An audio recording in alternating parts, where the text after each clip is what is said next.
देखो रिकॉर्डिंग का मैसेज क्या है, स्क्रीन शेयर था। हाँ मैम।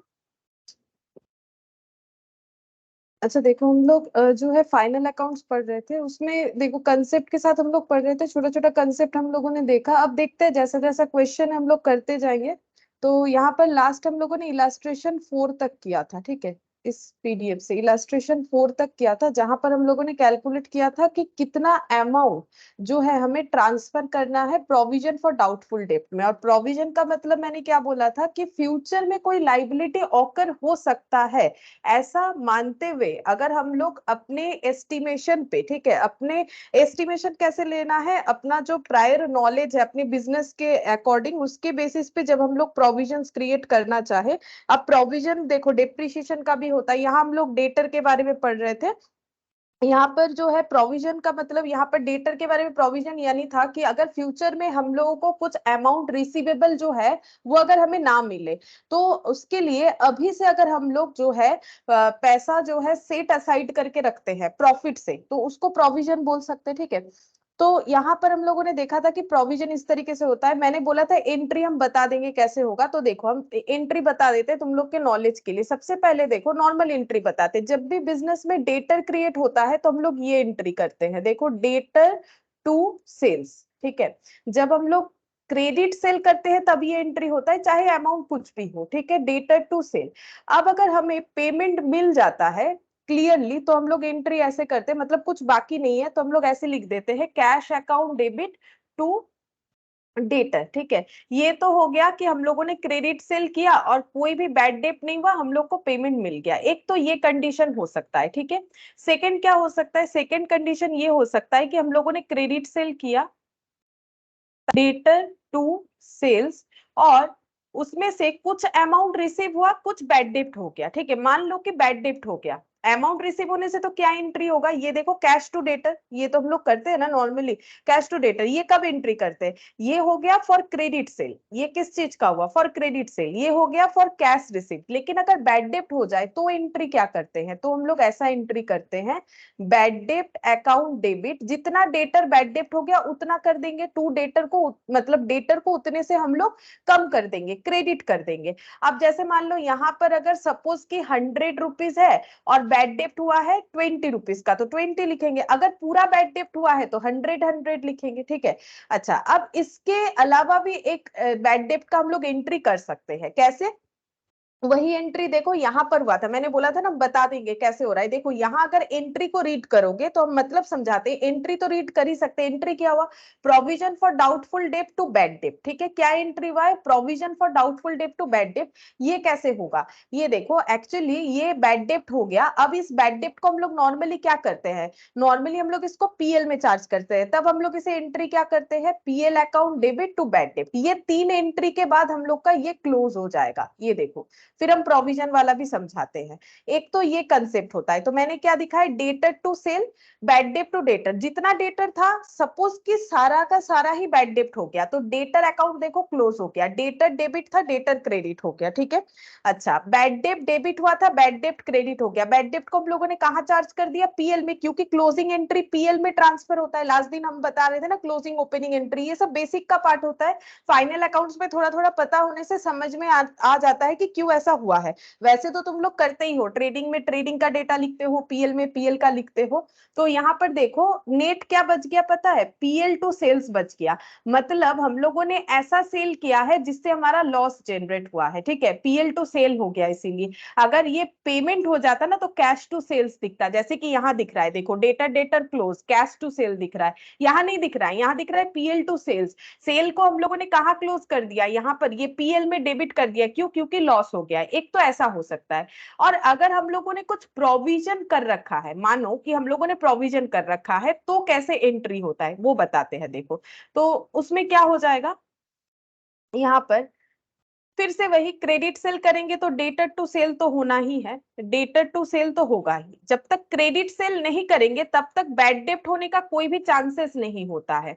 अच्छा, अब बैड डेप्ट हुआ तो हम लोग कैसे एंट्री कर सकते हैं, बैड डेप्ट टू डेटर, ये एंट्री करेंगे। जितना डेटर हम लोग का बैड डेप्ट हो गया, अगर कंप्लीटली बैड डेप्ट है तो कंप्लीटली डेटर क्रेडिट होगा, अगर पार्शियली है तो पार्शियली क्रेडिट कर देंगे। अच्छा, अब यहां पर मैंने क्या किया था, पीएल टू बैड डेप्ट किया था, मतलब मैंने बैड डेप्ट को पीएल में चार्ज किया था। इसको चार्ज करना बोलते हैं, चार्ज अगेंस्ट प्रॉफिट, ठीक है। अब यहां पर क्या एंट्री हुआ है, देखो यहां पर एंट्री हुआ है प्रोविजन टू बैड डेप्ट, तो हम वो लिख के समझाते हैं ये क्यों हुआ है। Provision account debit to bad डेप्ट। अब इसका कंसेप्ट समझाते हैं। देखो, अगर हम लोग प्रोविजन क्रिएट करके रख रहे हैं, प्रोविजन क्रिएट करने का मतलब है कि प्रॉफिट से कुछ एक अमाउंट फ्यूचर में लॉस हो सकता है ऐसा मान के रखना, ठीक है, उसको बोलते हैं प्रोविजन। जैसे हेल्थ इंश्योरेंस करते हैं हम लोग, ये मान के चलते हैं ना कि अगर फ्यूचर में हमारा कुछ हेल्थ इश्यूज हुआ तो हमें ये इंश्योरेंस कंपनी से पैसा मिल जाएगा। तो ये क्या हो गया, प्रोविजन किया हम लोगों ने। कैसे प्रोविजन किया, प्रॉफिट से प्रोविजंस किया, ठीक है। एक सेकेंड, प्रॉफिट से प्रोविजंस किया। तो यहाँ पर देखो हम लोग इसमें जब जब भी कोई ऑर्गेनाइजेशन प्रोविजन क्रिएट करता है तो वो एंट्री क्या करता है, तो हम यहाँ पर एंट्री लिखते हैं प्रोविजन क्रिएट का एंट्री। यहाँ पर creating of provision, provision create का एंट्री क्या होता है, हम कौन से प्रोविजन का बात करें, प्रोविजन फॉर डेटर, उसका एंट्री ऐसे होता है। प्रॉफिट से क्रिएट करते हैं ना, तो ऐसे होता है profit and loss account debit to, profit and loss account debit to, यहां पर हो जाएगा, एक second, to provision for, to provision for bad and doubtful डेब्ट, ऐसे पूरा नाम ऐसा लिख सकते हैं, ठीक है। प्रोविजन फॉर डाउटफुल डेब्ट भी बोला जाता है, provision for bad and doubtful डेब्ट भी बोला जाता है, ठीक है। तो PL debit to provision for bad and doubtful डेब्ट, तो क्रिएटिंग ऑफ प्रोविजन ऐसे क्रिएट होता है। इसका मतलब हम लोगों ने प्रॉफिट से कुछ एक अमाउंट सेट असाइड करके रख लिया है कि फ्यूचर में अगर हमारा कोई लॉस हो तो हम लोग यहाँ से उसको मैनेज करेंगे। जैसे अगर हेल्थ इंश्योरेंस करके रखे हो तो जो, मान लो मेरा हेल्थ इंश्योरेंस है, मेरा तबियत खराब हुआ तो हॉस्पिटल का बिल हम वहां से देने का कोशिश करेंगे ना, तो फिर इंश्योरेंस क्यों बनाया था। वैसे ही यहाँ पर भी वही बात हो रहा है कि PL debit to provision for bad and doubtful डेब्ट जो है यहाँ पर जो दिख रहा है, PL debit to provision for bad and doubtful डेब्ट। अब अगर मेरा बैड डेब्ट हुआ है तो हम इसको डायरेक्ट पीएल में चार्ज नहीं करके, जैसे ये देखो यहाँ पर किया ना पीएल टू बैड डेब्ट, ये दो एंट्री सेम होगा, लेकिन अगर प्रोविजन कर रखे हैं तो हम लोग क्या कर सकते हैं, प्रोविजन को यूज कर सकते हैं उसको मतलब बैड डेप्ट को चार्ज करने के लिए। पीएल के जगह हम लोग प्रोविजन अकाउंट का यूज कर सकते हैं, पीएल में डायरेक्टली चार्ज नहीं करके प्रोविजन अकाउंट में चार्ज कर सकते हैं। मतलब जैसे मैंने बोला हेल्थ इंश्योरेंस कर रखे हैं तो वहां से पैसा ले लेंगे, ठीक है, और अगर कम पड़ जाता है तो फिर तो घर से ही देना पड़ेगा। हम बोल रहे हैं कि हम हॉस्पिटलाइज्ड हुए, मेरा जितना हेल्थ इंश्योरेंस है वो पूरा पे करने के बाद भी कम पड़ रहा है तो घर से देना पड़ेगा। वैसे ही बैड डेप्ट पूरा देने के बाद भी अगर हम लोग का प्रोविजन शॉर्टफॉल हो रहा है तो प्रोविजन और फिर प्रॉफिट से हम लोग उसको चार्ज करेंगे, प्रॉफिट में चार्ज करेंगे, ठीक है। तो यही कंसेप्ट हम बता रहे थे। तो इसी कंसेप्ट में यहाँ पर ये एंट्री हुआ है provision for bad and doubtful डेब्ट टू बैड डेब्ट, ठीक है, कि इसका मतलब कि बैड डेब्ट को यहाँ प्रोविजन से यूज किया गया। अब यहाँ पर कंसेप्ट क्या था, देखो इनका पहले से 40,000 का प्रोविजन था, अब बैड डेब्ट हुआ 1 लाख, तो शॉर्टफॉल हुआ कितने का, 60,000 का, और करेंटली इन्होंने सोचा कि 70,000 का प्रोविजन करेगा। तो 70,000 का प्रोविजन, तो इनको प्रॉफिट से कितना अमाउंट लेना पड़ेगा, करेंटली 70,000 का तो प्रॉफिट से अमाउंट सेट असाइड करना ही पड़ेगा क्योंकि करेंटली इतना इनको प्रोविजन करना है। और प्रीवियस प्रोविजन का 40,000 पूरा यूज होके भी 60,000 शॉर्टफॉल हुआ, तो इसका मतलब 1,30,000 जो है इनको पीएल से सेट असाइड करना पड़ेगा प्रोविजन के लिए, ठीक है। PL debit to provision for doubtful डेब्ट। और उसी चीज को मैंने यहाँ पर अलग तरीके से समझाया था। यहाँ पर मैंने बोला कि बैड डेब्ट होने के बाद ये प्रोविजन हो रहा है, तो उसको मैंने कैसे समझाया कि अगर हम लोग के पास पहले से 70, अभी करेंटली 70,000 का प्रोविजन करना है, हम लोग के पास प्रीवियसली 40,000 का प्रोविजन अवेलेबल है, तो करेंटली 30,000 का प्रोविजन करेंगे और बैड डेप्ट जो है वो 1 लाख है। ये कौन सा वाला हो गया, ये हो गया जहां पर हम लोग बैड डेप्ट को डायरेक्टली पीएल में चार्ज कर रहे हैं। तो हम बोल रहे हैं पीएल में बैड डेप्ट बोल के दिखाओ 1 लाख और प्रोविजन के लिए दिखाओ 30,000, क्योंकि हम बैड डेप्ट को प्रोविजन में चार्ज नहीं करके दिखा रहे थे। ठीक है, तो दोनों तरीके से होता है, आंसर सेम ही आएगा। देखो पीएल डेबिट 1,30,000 से ही होगा। अब 1,30,000 प्रोविजन से भी हो सकता है सिर्फ, और बैड डेप्ट का 1 लाख और प्रोविजन का 30 ऐसे भी हो सकता है। मतलब ये है कि अगर हम लोग बोलेंगे कि बैड डेप्ट का लॉस हम लोग प्रोविजन को यूज कर रहे हैं उसको राइट ऑफ करने के लिए, तो इसका मतलब यहाँ पर 1,30,000 जो पीएल डेबिट हो रहा है वो किस वजह से हो रहा है। यहाँ भी देखो सेम ही कंसेप्ट है, यहाँ बैड डेप्ट का 60,000 और यहाँ पर 70,000 न्यू प्रोविजंस का, तो टोटल 1,30,000 हो रहा है। और अगर हम लोग बोलेंगे कि बैड डेप्ट हम लोग पीएल में ही चार्ज करेंगे, प्रोविजन को यूज नहीं करेंगे बैड डेप्ट को राइट ऑफ करने के लिए, तो हम लोग कैसे बोलेंगे, तो हम लोग ये बोलेंगे कि बैड डेप्ट 1 लाख पीएल में अपना इंडिविजुअली चार्ज हो जाएगा और प्रोविजंस हमें करेंटली 70,000 करना है, जिसमें 40,000 पहले से ही अवेलेबल है, तो मुझे और 30,000 प्रॉफिट से ट्रांसफर करना पड़ेगा। तो ये इस तरीके से भी हो जाएगा। तो दोनों कंसेप्ट एक, मतलब दोनों कंसेप्ट जो है अपना अलग अलग बेस पे है, लेकिन ट्रीटमेंट ओवरऑल जो समरी है वो एक ही निकल के आएगा। पीएल हमारा 1,30,000 से डेबिट होगा, इसीलिए अगर तुम लोग देखोगे क्वेश्चन में बोला हुआ था कि कितने से पीएल को हम लोग डेबिट करेंगे ये बता दो। ठीक है, तो दोनों केस में ही 1,30,000 होगा। और अगर कोई बोलेगा कि हम प्रोविजन का यूज नहीं करेंगे बैड डेप्ट को राइट ऑफ करने के लिए, तो वो पीएल में ऐसे लिखेगा, टू बैड डेप्ट बोल के लिखेगा 1 लाख, ठीक है ऐसे करके, और यहाँ पर लिखेगा to provision for bad and doubtful डेप्ट बोल के लिखेगा 30,000। और अगर कोई बोलेगा नहीं मुझे ऐसे करना है, हम प्रोविजन का यूज करेंगे बैड डेप्ट को राइट ऑफ करने के लिए, तो टू पीबीडीडी बोल के यहाँ पर लिखेगा 1,30,000 ऐसे करके लिखेगा। ठीक है, इस तरीके से होना चाहिए। तो दोनों ही सेम है, जैसा हम लोग चाहे कर सकते हैं। अब क्वेश्चन में अगर हमारे पास तो ट्रायल बैलेंस रहेगा, वहां अगर बैड डेप्ट दिया हुआ रहेगा तो हम लोग पीएल में टू बैड डेप्ट बोल के ही लिखेंगे। तो मैंने एक बार एंट्री समझा दिया कि कैसे करके प्रोविजंस अकाउंट को हम लोग कर सकते हैं। ठीक है, अच्छा ये वाला हम लोग का हो गया इलास्ट्रेशन 4। अच्छा इसके बाद यहाँ पर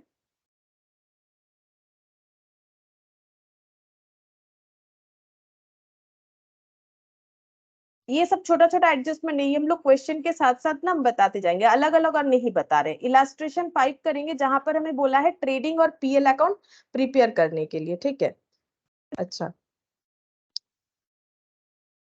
अच्छा एक एक सेकेंड, हाँ अच्छा 1 मिनट तुम लोग इसे करो, हम ना 1 मिनट आते हैं, 1 सेकेंड।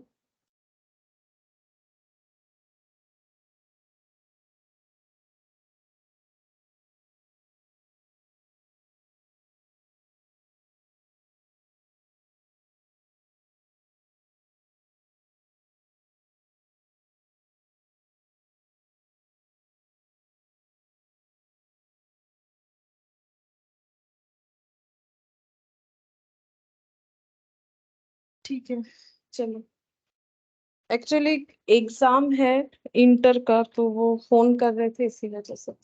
ठीक है चलो, तो यहाँ पर देखो क्या दिया है, इलास्ट्रेशन 5, ये भी छोटा सा ही क्वेश्चन है। यहाँ पर हम लोग को क्या बोला है, हम लोग को बोला है कि ट्रेडिंग और profit and loss account prepare करने के लिए। ठीक है, तो यहाँ पर देखो क्या दिया है, कैपिटल अकाउंट ये हम लोग का कहाँ जाता है, कैपिटल हम लोग का बैलेंस शीट में जाता है। ठीक है, इन्वेंट्री यानी कि स्टॉक,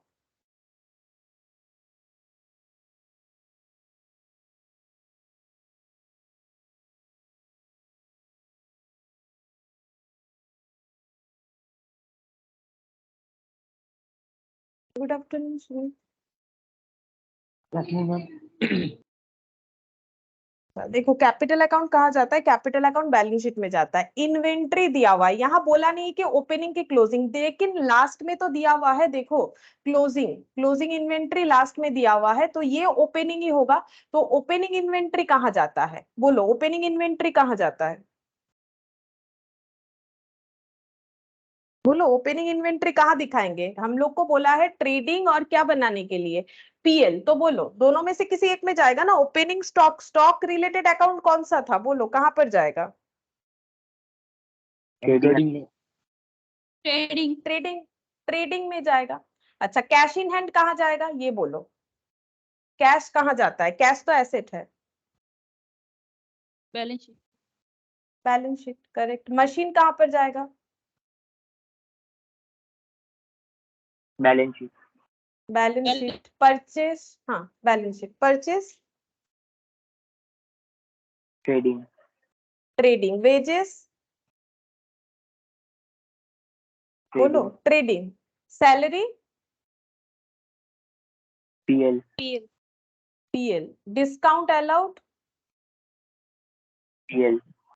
पीएल। डिस्काउंट रिसिप्ट, हाँ पीएल के किधर जाएगा? डिस्काउंट अलाउड ये भी बताओ। डिस्काउंट अलाउड भी है, रिसिप्ट भी है, दोनों ही पीएल में जाएगा, लेकिन कौन सा किधर जाएगा? डिस्काउंट अलाउड डेबिट में और डिस्काउंट रिसीव क्रेडिट में। अच्छा, सन्ड्री ऑफिस एक्सपेंसेस अकाउंट ये कहाँ जाएगा? पीएल। पीएल, हाँ। Sales account trading. Trading. Sums owing by customer मतलब trade receivable. Owing by customer मतलब कस्टमर ने जो पैसा उधार ले रखा है, एक्चुअली पैसा तो उधार नहीं लेता है कस्टमर, प्रोडक्ट उधार में लेके जाता है, मतलब उनसे पैसा मिलने वाला है, तो ट्रेड रिसीवेबल यानी कि डेटर, ये कहाँ जाएगा? Balance sheet. Balance sheet. और ट्रेड पेबल यानी कि क्रेडिटर, क्रेडिटर का नया नाम, ठीक है। Balance sheet. बैलेंस शीट, ये बैलेंस शीट के लाइबिलिटी साइड में, और ये कहाँ जाएगा? एसेट। कैसा एसेट है? Current asset. ये कैसा लाइबिलिटी है? करेंट लाइबिलिटी है कि नॉन करेंट लाइबिलिटी है?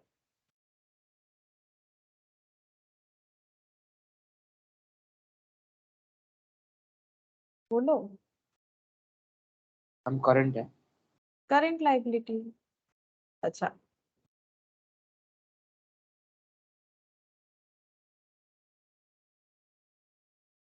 ठीक है, चलो हम लोगों ने आइडेंटिफाई तो कर लिया, अब हम लोग आराम से बना सकते हैं अपना ट्रेडिंग और पीएल अकाउंट। और ये क्लोजिंग स्टॉक ये कहाँ कहाँ जाएगा बोलो? क्लोजिंग स्टॉक जो भी एडिशनल इंफॉर्मेशन रहता है वो हमेशा दो जगह पे जाता है, क्योंकि उसका जर्नल एंट्री नहीं हुआ होता है, अगर होता तो ये इसके अंदर होता। तो मुझे बोलो कि ये कहाँ कहाँ जाना चाहिए closing stock?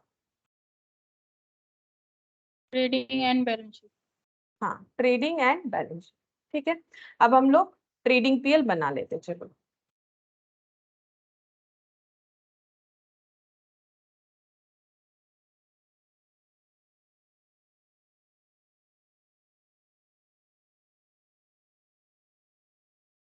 Question number illustration 5।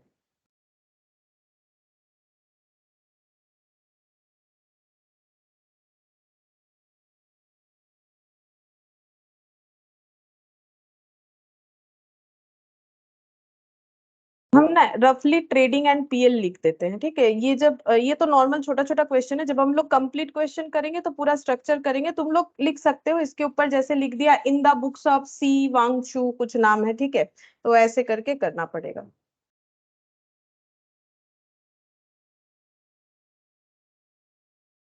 To, यहाँ पर हो जाएगा सबसे पहले टू ओपनिंग स्टॉक,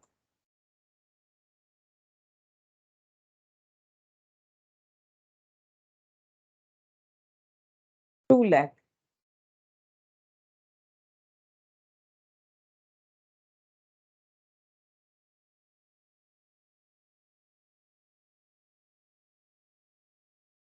फिर कैश इन हैंड मशीन ये सब तो नहीं आएगा, बोला नहीं है ना बैलेंस शीट बनाने के लिए। Purchase account 18,20,000।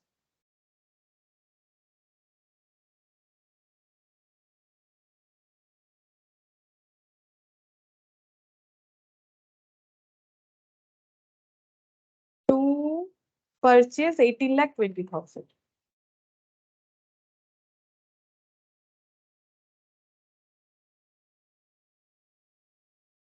उसके बाद wages 10 lakh.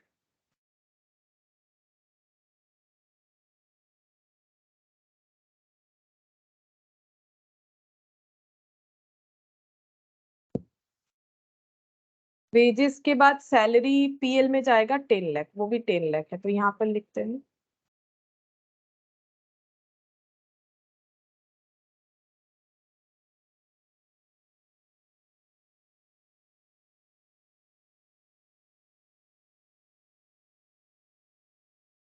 Discount allowed 50,000.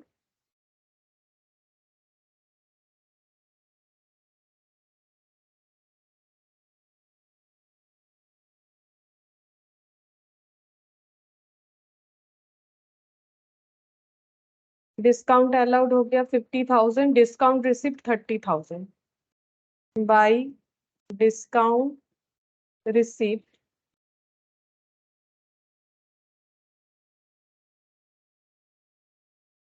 discount receipt 30,000. Sundry office expenses 6 lakh. To sundry office expenses 6 lakh.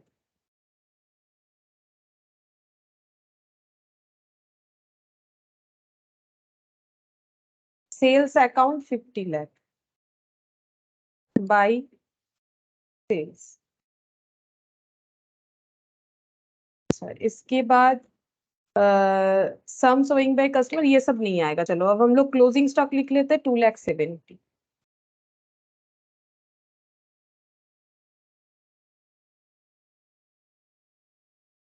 इधर ही ज्यादा है, जीपी आना चाहिए, तो ये हो गया 52,70,000. टू ग्रॉस प्रॉफिट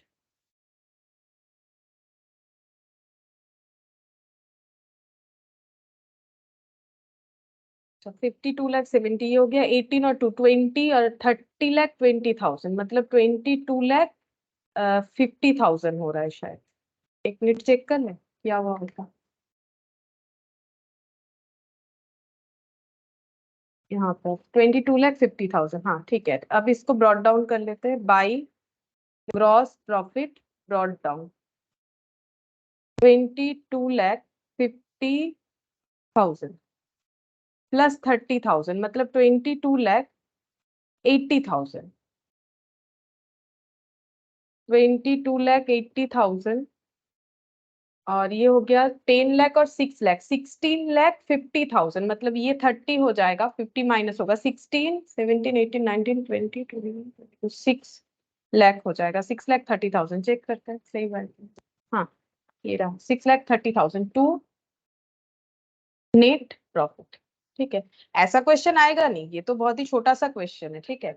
तो यहाँ पर हम लोगों ने ट्रेडिंग पीएल बना लिया. अब यहाँ पर ना कुछ इन्होंने एंट्री भी कर रखा है. वैसे बोला नहीं था एंट्री करने के लिए लेकिन कर रखा है. तो ये कौन सा एंट्री है? ये क्लोजिंग एंट्री है क्योंकि हम लोग सारे एक्सपेंसेस को कहाँ क्लोज कर रहे हैं अकॉर्डिंग टू देयर मतलब सेटलमेंट जो प्रोसेस है उसके हिसाब से. किसी को ट्रेडिंग में किसी को पीएल में. ट्रेडिंग में क्या जाता है? स्टॉक से रिलेटेड आइटम और डायरेक्ट एक्सपेंसेस जाता है. तो ट्रेडिंग टू ओपनिंग स्टॉक अगर इसका मान लो ओपनिंग एंट्री का बात हो, वैसे देता नहीं है ये सब क्वेश्चन नॉलेज के लिए. ठीक है. तो trading to opening stock trading to purchase trading to wages होगा. देखो वही है ट्रेडिंग टू ओपनिंग स्टॉक. इसको इन्वेंट्री लिखा है. टू परचेस टू वेजेस हम लोग भी इन्वेंट्री लिख सकते हैं. और sales to trading closing stock to trading. ये देखो sales to trading closing stock to trading. अब जीपी निकल के आएगा तो उसका एंट्री होगा ट्रेडिंग टू जीपी. ये देखो ट्रेडिंग टू जीपी होना चाहिए. यहाँ देखते हैं ये रहा ट्रेडिंग टू. एक्चुअली पीएल किया है, पीएल में ट्रांसफर हो रहा है बोल के ट्रांसफर ऑफ ग्रॉस प्रॉफिट. तो ट्रेडिंग टू पीएल ये एक्चुअली हम लोग ऐसे लिखते हैं इसको ना. टू जीपी हम लोग लिख तो देते हैं एक्चुअली ये होता है टू पीएल और यहाँ पर जीपी बोल के लिखा जा सकता है. तो वैसे हम लोग जीपी लिखते हैं, तुम लोग भी जीपी लिखो कोई प्रॉब्लम नहीं. ये जीपी ब्रॉट डाउन हो गया. तो यहाँ पर देखो वही लिखा है ट्रेडिंग टू पीएल. फिर पीएल का जो भी एंट्री हुआ है ये देखो वो पीएल अकाउंट ही है. PL to salary to discount allowed to sundry office expenses. ये देखो PL to salary to discount allowed to sundry office expenses. एक क्रेडिट आइटम भी होगा डिस्काउंट रिसिप्ट टू पीएल. ये देखो डिस्काउंट रिसिप्ट टू पीएल. और एंड में जो प्रॉफिट आया ये जो नेट प्रॉफिट है ये कहाँ ट्रांसफर होता है? जैसे ये ट्रांसफर टू पीएल है ये ट्रांसफर टू कैपिटल होता है. ये देखो पीएल टू कैपिटल ये कैपिटल में ट्रांसफर हो जाएगा. यही बोला है. ये क्या है? Closing entry. क्यों क्लोजिंग एंट्री है? क्योंकि जब सैलरी पे हुआ था तब एंट्री ऐसे हुआ होगा सैलरी टू कैश. अब जब क्लोज हो रहा है सॉरी हाँ सैलरी टू कैश हुआ होगा. ये देखो जैसे ये लास्ट दिन भी मैंने बोला था ऐसा एक एग्जाम्पल सैलरी टू कैश. अब जब इसे क्लोज करेंगे तो कहाँ क्लोज करेंगे? PL to salary. क्यों क्लोज क्यों करते हैं पता है? क्लोज क्यों करते करते हैं? क्योंकि हमें ये पता करना होता है कि जितना भी बिजनेस में एक्सपेंसेस या इनकम हुआ है हम लोगों का, उसके बाद हमें ये फाइंड आउट करना पड़ता है कि ओवरऑल हम लोग का बिजनेस प्रॉफिट में जा रहा है कि लॉस में जा रहा है। तो हम लोग एक्सपेंसेस, सारे एक्सपेंसेस को एक जगह लिखते हैं, सारे इनकम को एक जगह लिखते हैं, लेकिन उसमें भी हमें अकाउंट्स ने अपना रूल्स बोल रखा है। भाई ट्रेडिंग बोल के एक अकाउंट है, पीएल बोल के है, ट्रेडिंग में ट्रेडिंग आइटम दे दो, पीएल में पीएल आइटम दे दो, ऐसे करके बोल रखा है। ठीक है, तो हम लोग उस तरीके से चलेंगे। तो इसीलिए ये क्या है, ये कुछ नहीं, हम लोगों ने सारे एक्सपेंसेस को देखो ना एक जगह पे लाइन बाय लाइन लिख दिया है, लेकिन उसमें भी बोला ट्रेडिंग बोल के एक अकाउंट होगा जहां इस तरीके का एक्सपेंस लिखना होगा, पीएल बोल के एक अकाउंट बनाओ जहां इस तरीके का एक्सपेंस। हम लोग क्या करें पूरे ईयर में wages, purchase, sales, closing stock, salary, discount allowed, जो भी क्या है सारी चीजों को एक जगह लिख रहे हैं ताकि पता चले कि ओवरऑल बिजनेस का परफॉर्मेंस क्या है। ठीक है, तो इसीलिए क्लोज करना जरूरी होता है। अब बैलेंस शीट में भी हम लोग क्लोज करते हैं, और जब नेक्स्ट ईयर फिर से मतलब ईयर, जैसे एक ईयर एंड होता है तो एक ईयर का स्टार्टिंग भी होता है उसके बाद।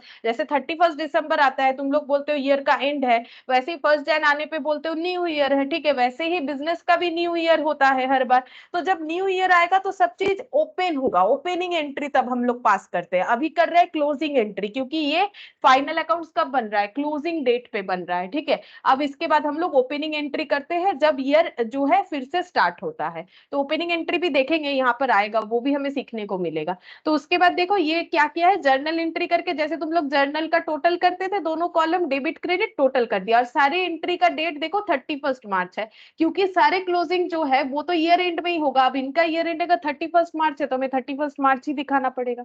ठीक है, तो ये रहा ये वाला क्वेश्चन। वैसे छोटा छोटा क्वेश्चन, इतना छोटा क्वेश्चन नहीं आता है, सिर्फ समझने के लिए। अब हम लोग थोड़ा बैलेंस शीट के बारे में देखते हैं। बैलेंस शीट क्या है, बैलेंस शीट में देखो कभी ना, बैलेंस शीट में जो नॉर्मली यहाँ पर हम लोग बैलेंस शीट टी शेप में सीखेंगे, क्योंकि हम लोग सोल प्रोप्राइटर का कर रहे हैं। देखो हर एक जो सम्स कर रहे हैं ना, वहां पर एक इंडिविजुअल पर्सन का नाम है, ये कोई पार्टनरशिप या कंपनी अकाउंट्स हम लोग नहीं पढ़ रहे हैं। पार्टनरशिप पे भी टी शेप में बैलेंस शीट बनता है, बट कंपनी अकाउंट्स में नहीं बनता है। ठीक है, तो यहाँ पर देखो बैलेंस शीट का क्या क्या हमें समझने को मिलेगा। बैलेंस शीट का डेबिट क्रेडिट बोल के कुछ नहीं होता है। जो टी शेप बनता है ना, उसमें कभी भी हम लोग डेबिट क्रेडिट नहीं लिखते हैं, इधर लिखते हैं हम लोग लाइबिलिटी, यहाँ पर लिखा जाता है एसेट। तो ये चीज का ध्यान रखो, कभी डेबिट क्रेडिट बैलेंस शीट में नहीं लिखना पड़ता है, क्योंकि वो बेसिकली लेजर नहीं है, वो क्या है, वो एक स्टेटमेंट है। ठीक है, जो हमें एसेट और लाइबिलिटी के बारे में इंफॉर्मेशन देता है कि उसका क्या सिचुएशन है उस पर्टिकुलर डेट में, उस पर्टिकुलर डेट का सिचुएशन बताता है। तो ये देखो बैलेंस शीट क्या है, statement which set out the asset and liabilities of a firm or an institution as at a certain date. Since even a single transaction will make a difference to some of the asset or liabilities, the balance sheet is true only on a particular point of time. That is significance of the word as at. देखो तुम लोग क्या लिखते हो, balance sheet as on that date। ठीक है, ऐसे करके लिखते हो ना, जब हेडिंग लिखते हो तो ऐसे लिखते हो बैलेंस शीट as on बोल के। इसका मतलब सिग्निफिकेंस क्या है, ये क्यों लिखते हैं, क्योंकि जिस दिन का बैलेंस शीट बन रहा है, जैसे मान लो बैलेंस शीट बन रहा है 31 मार्च 2023 का, तो जो भी एसेट लाइबिलिटी हमें दिख रहा है ना, जो भी एसेट और लाइबिलिटी हमें दिख रहा है, वो सारा आज के डेट का हमें बता रहा है। इसके बाद अगर एक सिंगल भी ट्रांजैक्शन हो जाता है तो ये चेंज हो जाएगा। ये सिर्फ एक पर्टिकुलर डेट या पॉइंट पे ही उस दिन का ट्रू वैल्यू बताता है, उसके बाद नहीं। इसीलिए balance sheet as on that date बोल के हम लोग लिखते हैं, मतलब जिस दिन बन रहा है बस उसी दिन के लिए ये चीज जो है वैलिड है। ठीक है, और एसेट को हमेशा कहाँ दिखाना पड़ता है, राइट साइड में, लाइबिलिटी को हम लोग लेफ्ट साइड में लिखते हैं। ये तुम लोग को पता है, ये मुझे अलग से बोलने का कोई जरूरत है नहीं। और जो बैलेंस शीट बनता है वहां पर हम लोग क्या क्या लिखते हैं, वहां पर हम लोग फिक्स्ड एसेट, करेंट एसेट, और उसके अलावा लिखते हैं करेंट लाइबिलिटी और जो है नॉन करेंट लाइबिलिटी। उसके बारे में हम थोड़ा सा बता देते हैं। अब यहाँ पर ये जो सी वांचो का जो भी हम लोगों ने क्वेश्चन किया था ना, उसका बैलेंस शीट भी बनाया है, तो हम लोग भी उसका बैलेंस शीट बना सकते हैं। ये देखो यहाँ पर हम ऐसे शॉर्टकट में लिख दे, जगह है, हो जाएगा बैलेंस शीट एज ऑन 31 मार्च 2000 यहाँ पर 20। ठीक है, 2020। अब ये ऐसे टी शेप बन जाएगा, यहाँ पर लिखना पड़ेगा एसेट। ठीक है, यहाँ पर लिखना पड़ेगा लाइबिलिटी। अच्छा, अब क्वेश्चन में चलते हैं, हम लोग अपना समझ के करेंगे। तुम लोगों ने तो बता ही दिया था कि एसेट में क्या जाएगा, लाइबिलिटी में क्या जाएगा। तो ये देखो कैपिटल अकाउंट चला जाएगा लाइबिलिटी साइड, सबसे पहले कैपिटल ही लिखते हैं हम लोग। इसका भी हम रूल्स बता देंगे कि ऐसे ही क्यों लिखा जाता है। कैपिटल लिख दिया, अच्छा, कैपिटल में ऐड कर देते हैं नेट प्रॉफिट, क्योंकि कैपिटल कैसे इंक्रीज होता है, प्रॉफिट से इंक्रीज होता है, एडिशनल कैपिटल इंट्रोड्यूस करने से इंक्रीज होता है, लॉस होने से डिक्रीज होता है, ड्रॉइंग्स करने से डिक्रीज होता है। तो यहाँ पर तो हम लोगों का कितना हो रहा है 16,30,000। ठीक है, यहाँ पर हम लोगों ने क्या किया है, प्रॉफिट जनरेट किया है कैपिटल का यूज करके। उसके बाद ये कैश इन हैंड 1,44,000, ये यहाँ लिखेंगे कैश इन हैंड 1,44,000। जैसे मैंने कि इसे नीचे लिखा, इसका रीजन क्या है वो देखेंगे, उसके हिसाब से बैलेंस शीट को दो पार्ट में डिवाइड किया जाता है। मशीन 7,36,000, यहाँ पर लिख दिया मशीन 7,36,000। अच्छा, उसके बाद मशीन के बाद यहाँ पर हो जाएगा हम लोग का purchase, wages, salary, discount, sundry office, sales. अच्छा, ये रहा डेटर 8,50,000 और क्रेडिटर 3,70,000। डेटर 8,50,000 और यहाँ लिख दिया क्रेडिटर, क्रेडिटर हो जाएगा 3,70,000। अच्छा, यहाँ और एक चीज हमें लिखना पड़ेगा, क्लोजिंग स्टॉक। ठीक है, क्लोजिंग स्टॉक लिखते हैं, वो कितना यहाँ से देख के लिख देते हैं 2,70,000। और बैलेंस शीट क्या होता है, दोनों साइड टैली हो जाता है। ठीक है, तो यहाँ पर टोटल करेंगे 16, ये हो गया 70 और 30, 1 लाख और 16 लाख, 17 और 3 मतलब 20 लाख होगा। अब इधर का भी देख लेते हैं सही हो रहा है कि नहीं मेरा।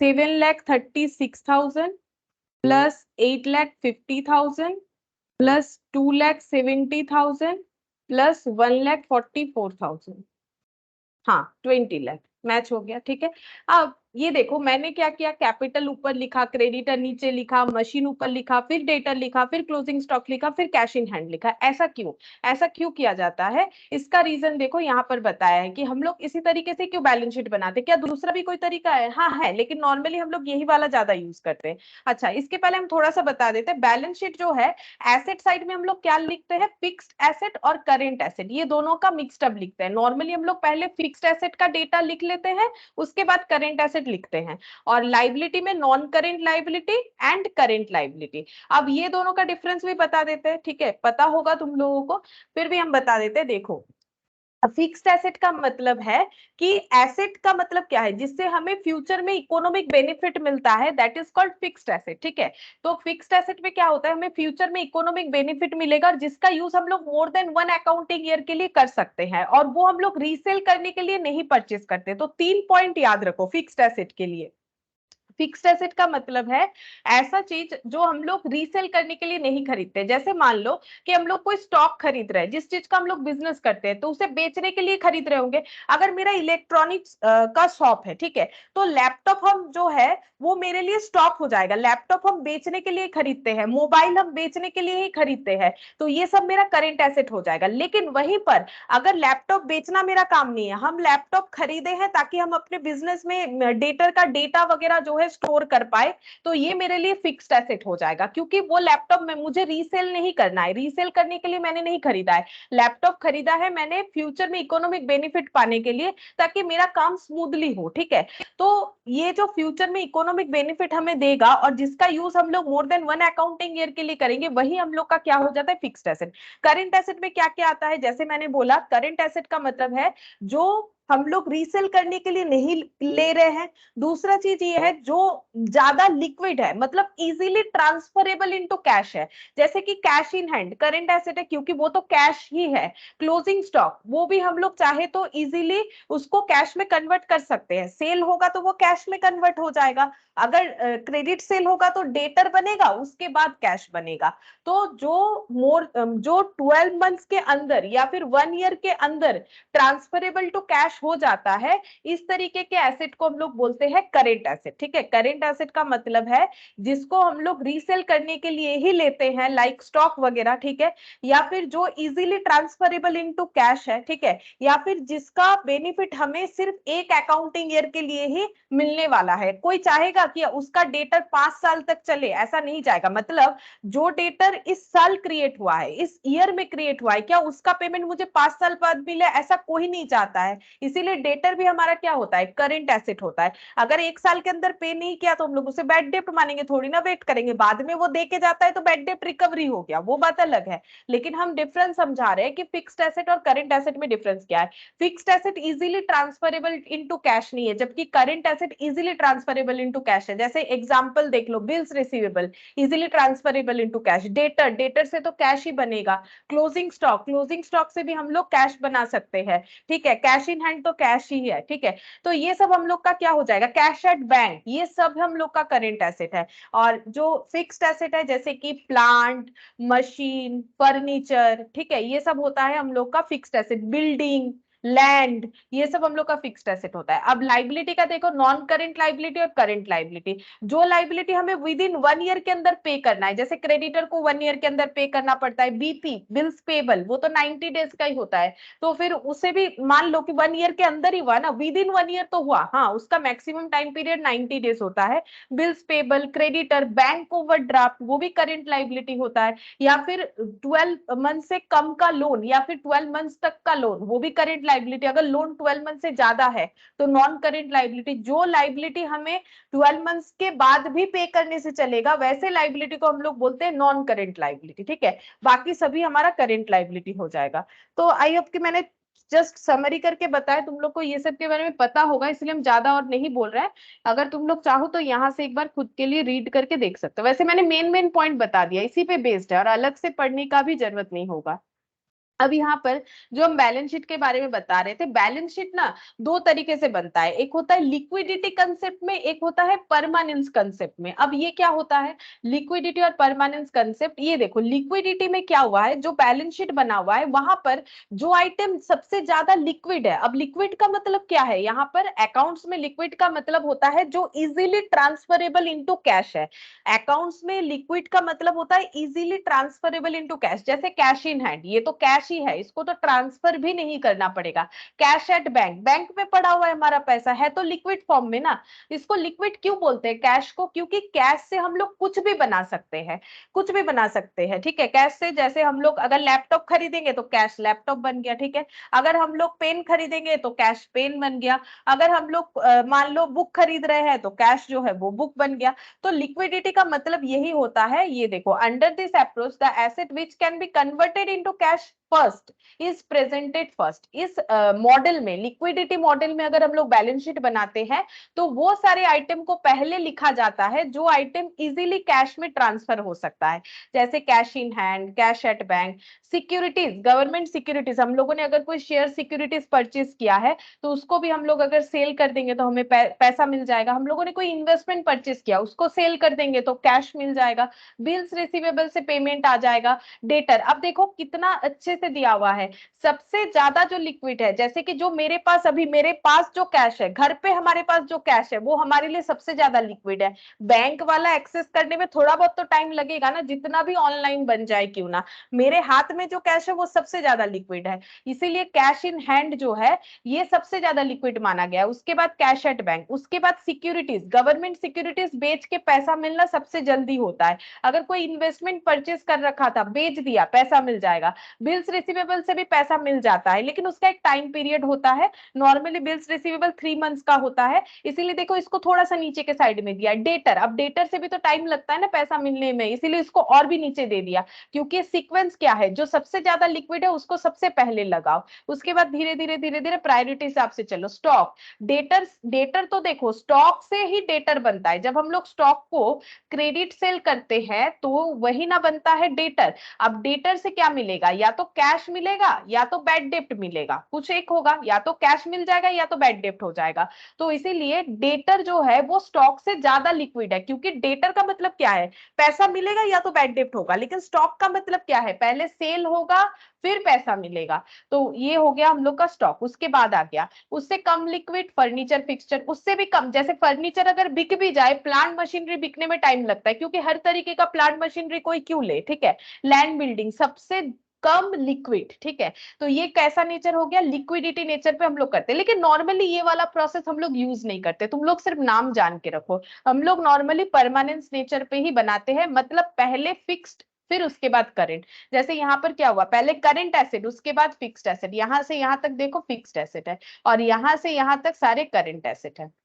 अब यहाँ पर लाइबिलिटी देखो, सबसे पहले बिल्स पेबल, ट्रेड क्रेडिटर, उसके बाद loan, outstanding expense, reserve surplus, capital. तो ये दोनों क्या है, नॉन करेंट लाइबिलिटी है और ये सब क्या है, करेंट लाइबिलिटी है। ठीक है, जैसे कि bills payable, trade creditor, bills payable मतलब हमें पेमेंट करना है बिल्स का, तो नॉर्मली 90 डेज के अंदर पे करना पड़ता है मैक्सिमम। ठीक है, तो वो ही 12 मंथ्स के अंदर हो गया, तो ये current liability. Trade creditor current liability, loan अगर हम लोग का 12 मंथ से कम पीरियड का लोन है तो करंट लाइबिलिटी। आउटस्टैंडिंग एक्सपेंसेस मतलब हम लोगों ने किसी का पेमेंट बाकी रखा है, देना चाहिए था, तो वो भी करंट लाइबिलिटी। और रिजर्व सरप्लस का मतलब प्रॉफिट, जो तुम लोग कैपिटल में ऐड करते हो ना, नेट प्रॉफिट, उसको उसका लैंग्वेज अभी लाया गया है reserve and surplus. Company accounts में ये करना ही पड़ता है। तो तुम लोगों ने 12 में देखा होगा कि अगर 12 में तुम लोगों ने कंपनी अकाउंट्स किया है तो वहां पर देखा होगा उसको रिजर्व सरप्लस बोला जाता है। तो यहाँ पर रिजर्व सरप्लस का मतलब इस सोल प्रोप्राइटरशिप में नेट प्रॉफिट का बात हो रहा है। ठीक है, तो कैपिटल, ये सब हम लोग का नॉन करेंट लाइबिलिटी है। प्रॉफिट क्यों नॉन करेंट लाइबिलिटी में आ जाता है, एक्चुअली कैपिटल में ऐड हो जाता है ना, तो इसीलिए कैपिटल क्योंकि नॉन करेंट लाइबिलिटी है तो ये भी उसका पार्ट हुआ, इसीलिए इसको भी नॉन करेंट लाइबिलिटी ही बोलेंगे। एक्चुअली ये ऐड करके ही लिखते हैं और ये सब करेंट लाइबिलिटी है क्योंकि इसका जो है मतलब ये इजीली ट्रांसफरेबल इनटू कैश का तो यहाँ पर मैटर नहीं होगा, क्योंकि ये तो रिसीवेबल आइटम नहीं है, ये सब पेबल आइटम है। मतलब सबसे जल्दी हमारा cash outflow trade payable, bills payable करवाएगा, फिर क्रेडिटर करवाएगा, फिर लोन करवाएगा, फिर आउटस्टैंडिंग एक्सपेंस, इस हिसाब से दिया हुआ है। लेकिन हम लोग ये वाला कम ही फॉलो करते हैं। नॉर्मली हम लोग जब बैलेंस शीट बनाते हैं तो लिक्विडिटी नेचर पे नहीं बनाते हैं, हम लोग कौन से नेचर पे बनाते हैं, परमानेंस नेचर पे। ये देखो, परमानेंस नेचर का मतलब है कि जहां पर ये देखो क्या लिखा हुआ है, asset which are to be used for long term, जो जिस एसेट को हम लोग बहुत ज्यादा दिन यूज करने वाले हैं बिजनेस में, are not mean to be sold, are presented first, मतलब जो हम लोग सेल करने के लिए नहीं रख रहे हैं डायरेक्टली, उसे हम लोग सबसे पहले शो करेंगे। जो हम लोग रीसेल करने के लिए नहीं परचेस किए हैं, जैसे कि लैंड बिल्डिंग, लैंड बिल्डिंग क्या कोई सेल करने के लिए परचेस किया है, हाँ कर सकता है। अगर लैंड बिल्डिंग सेल परचेस करना ही किसी का काम है, जैसे कॉन्ट्रैक्टर वगैरह, प्रोमोटर वगैरह जो होते हैं वो ऐसा कर सकते हैं, लेकिन उनके लिए ये स्टॉक हो जाएगा। जैसे अगर मैंने एक फ्लैट खरीदा तो मेरे लिए एसेट है, क्योंकि हम प्रोमोटर का काम नहीं करते, हम कॉन्ट्रैक्टर भी नहीं है। लेकिन जिसने मुझे ये फ्लैट बेचा, ठीक है, जो कॉन्ट्रैक्टर ने मुझे ये फ्लैट बेचा, उसके लिए फ्लैट स्टॉक है, मेरे लिए नहीं है। ठीक है, तो जब तक हमें क्वेश्चन में बोलेगा नहीं तब तक इस तरह का आइटम हम लोग फिक्स्ड ही मानते हैं।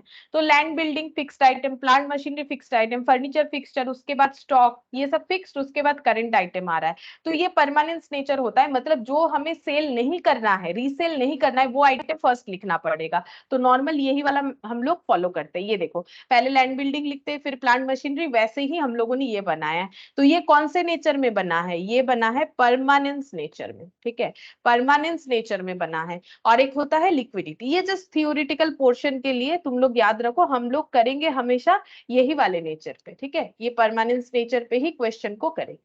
यहाँ पर उसके बाद ना एसिड, करेंट एसिड, ये सब बताया है। तो मैंने तो एक बार तुम लोग को हल्का सा बता ही दिया है क्या है, और तुम लोग को आइडिया भी होगा। अब हम लोग इलास्ट्रेशन 6 कर सकते हैं।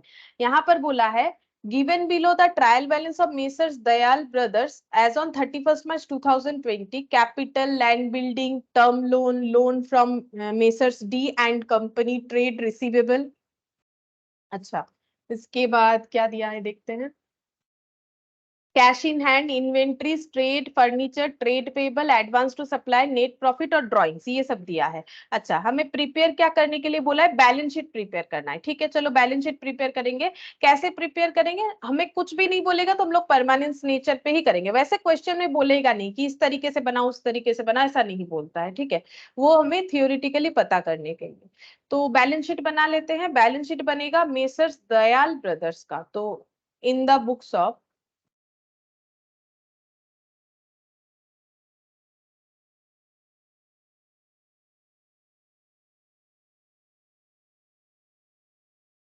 Balance sheet as on date देख लेते, 31st March 2020। अच्छा, जब क्वेश्चन में लिखोगे ना, मतलब जब आंसर करोगे तो 31 मार्च 2020 ऐसे लैंग्वेज में ही लिखना बेटर रहेगा, ठीक है। मतलब 31 और 3 लिखने के जगह ऐसे ही लिखना बेटर रहेगा। यहाँ पर लिखेंगे लाइबिलिटी, एसेट, यहाँ अमाउंट का कॉलम कर सकते। कोई एडजस्टमेंट मुझे तो नहीं दिख रहा है, मैंने एक ही अमाउंट का कॉलम किया। कैपिटल लाइबिलिटी होगा 7 लाख, इधर आ जाएगा कैपिटल। यहाँ इनर कॉलम में लिख लेते, पता नहीं नेट प्रॉफिट है तो उसको एडजस्ट करना पड़ेगा। अच्छा, लैंड एंड बिल्डिंग 3 लाख, तो यहाँ पर लिखेंगे पहले fixed asset land and building 3 lakh. अच्छा, उसके बाद टर्म लोन, लोन यानी कि लाइबिलिटी। अच्छा देखो, अब लोन हमेशा लोन मतलब लाइबिलिटी ही होगा ऐसा जरूरी नहीं है, वो देखना चाहिए कि ट्रायल बैलेंस के कहाँ दिख रहा है। तो क्रेडिट में दिख रहा है, मतलब लिया गया लोन है, ठीक है, तो फिर ये लाइबिलिटी होगा 14% टर्म लोन। अब इसको लॉन्ग टर्म करे कि short term, normally term loan जो है वो लॉन्ग टर्म हो सकता है, तो कुछ तो बोला नहीं है तो कुछ भी ट्रीट कर सकते हो। मैंने वैसे नीचे के साइड में ही लिखा हुआ है 14% term loan, 14% term loan 4 lakh. अच्छा, इसके बाद loan from messrs D and company, ये भी लोन लिया गया लोन है 4,60,000, तो यहाँ पर लिख देते हैं loan from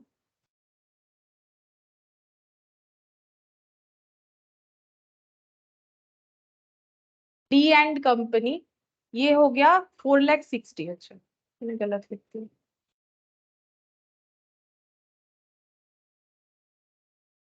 trade receivable 4,20,000, trade receivable मतलब करेंट एसेट होगा, हम इधर लिखते हैं नीचे, ठीक है। ट्रेड रिसीवेबल, ट्रेड रिसीवेबल ये हम लोग का हो जाएगा 4,20,000, 4,20,000। अच्छा, अब इसके बाद हम लोग को बोला है कैश इन हैंड, ये सबसे ज्यादा लिक्विड है, ये नीचे एकदम नीचे लिखना चाहिए। तो कैश इन हैंड ये लास्ट आइटम होना चाहिए, इसके आगे होना चाहिए कैश एट बैंक, फिर क्लोजिंग स्टॉक, इस तरीके से तो मेंटेन करने से अच्छा होता है, ठीक है। और एकदम ही नहीं हो, मतलब मान लो लिख दिया जगह नहीं है तो बात अलग है, लेकिन कोशिश करो मेंटेन करने का। इन्वेंट्रीज इन ट्रेड, ये बोला है इन्वेंट्रीज इन ट्रेड 6 लाख, तो यहाँ पर ये ओपनिंग है कि क्लोजिंग कुछ बोला नहीं, नीचे तो क्लोजिंग स्टॉक दिया नहीं है।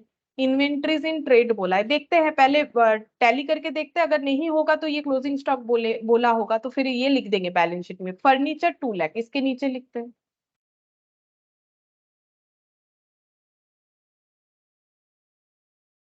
अच्छा, इसके बाद ट्रेड पेबल मतलब क्रेडिटर 40,000, तो यहाँ लिखेंगे trade payable 40,000।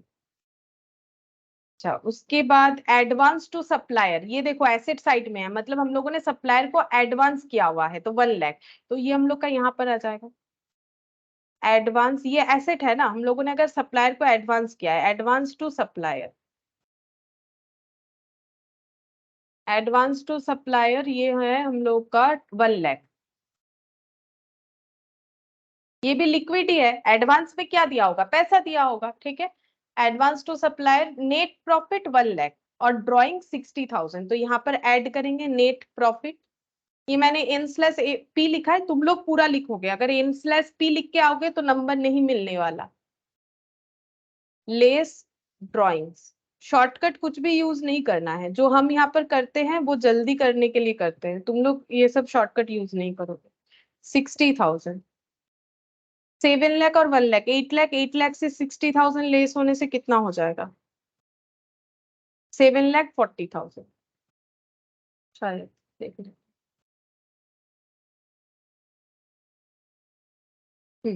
7,40,000 plus 4 lakh plus 5 lakh, 16,40,000।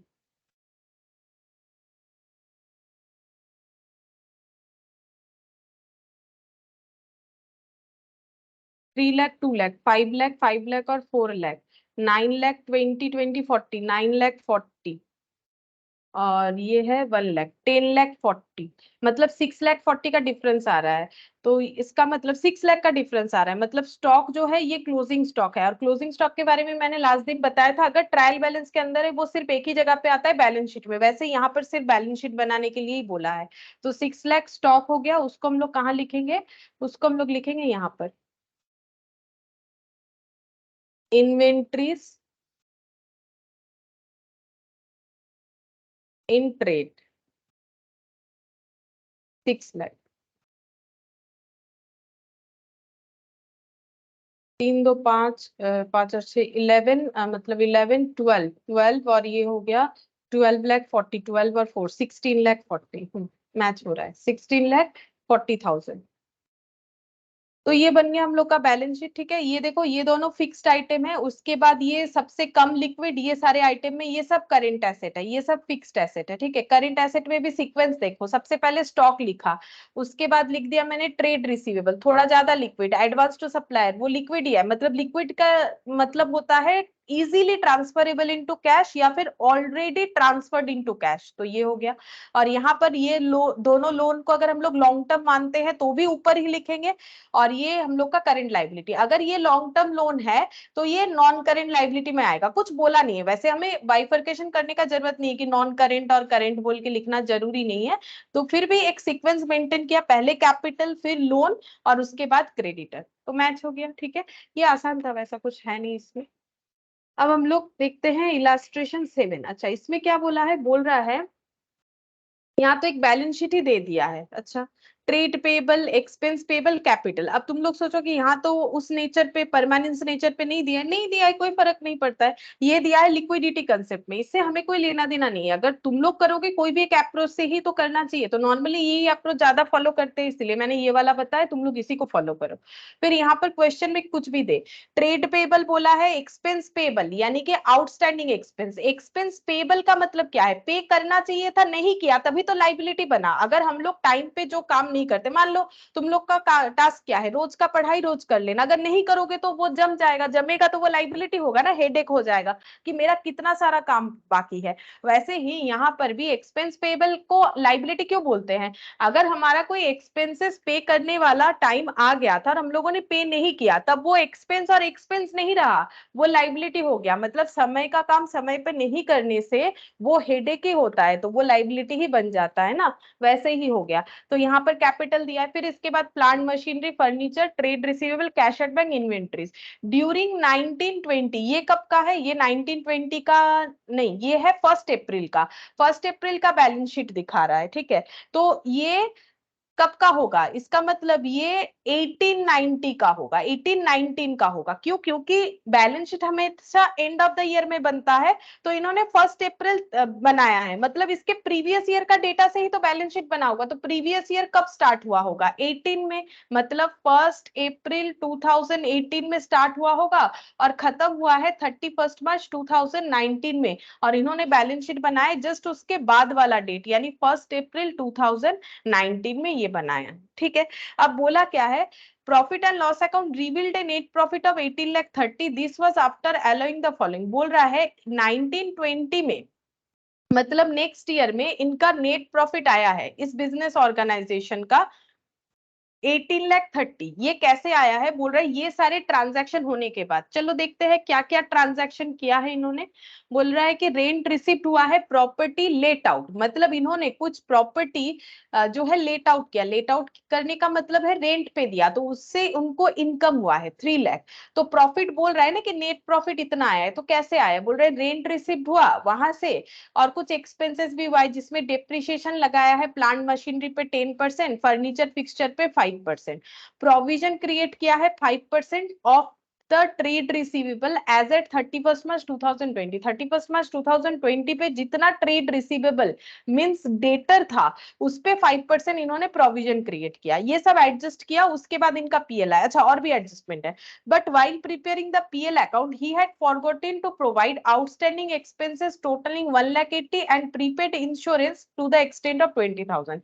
समझाते हैं, इनका क्या हुआ है, इन्होंने जब पीएल बना लिया तो इन्होंने गलती किया है, क्या किया है, दो एडजस्टमेंट इन्होंने किया ही नहीं। अच्छा, दो एडजस्टमेंट क्या है जो इन्होंने नहीं किया? एक तो इन्होंने आउटस्टैंडिंग एक्सपेंसेस टोटल 1,80,000 ये चार्ज करके नहीं दिखाया है, और दूसरा जो है प्रीपेड इंश्योरेंस का भी इन्होंने 20,000 का कोई एडजस्टमेंट नहीं किया है।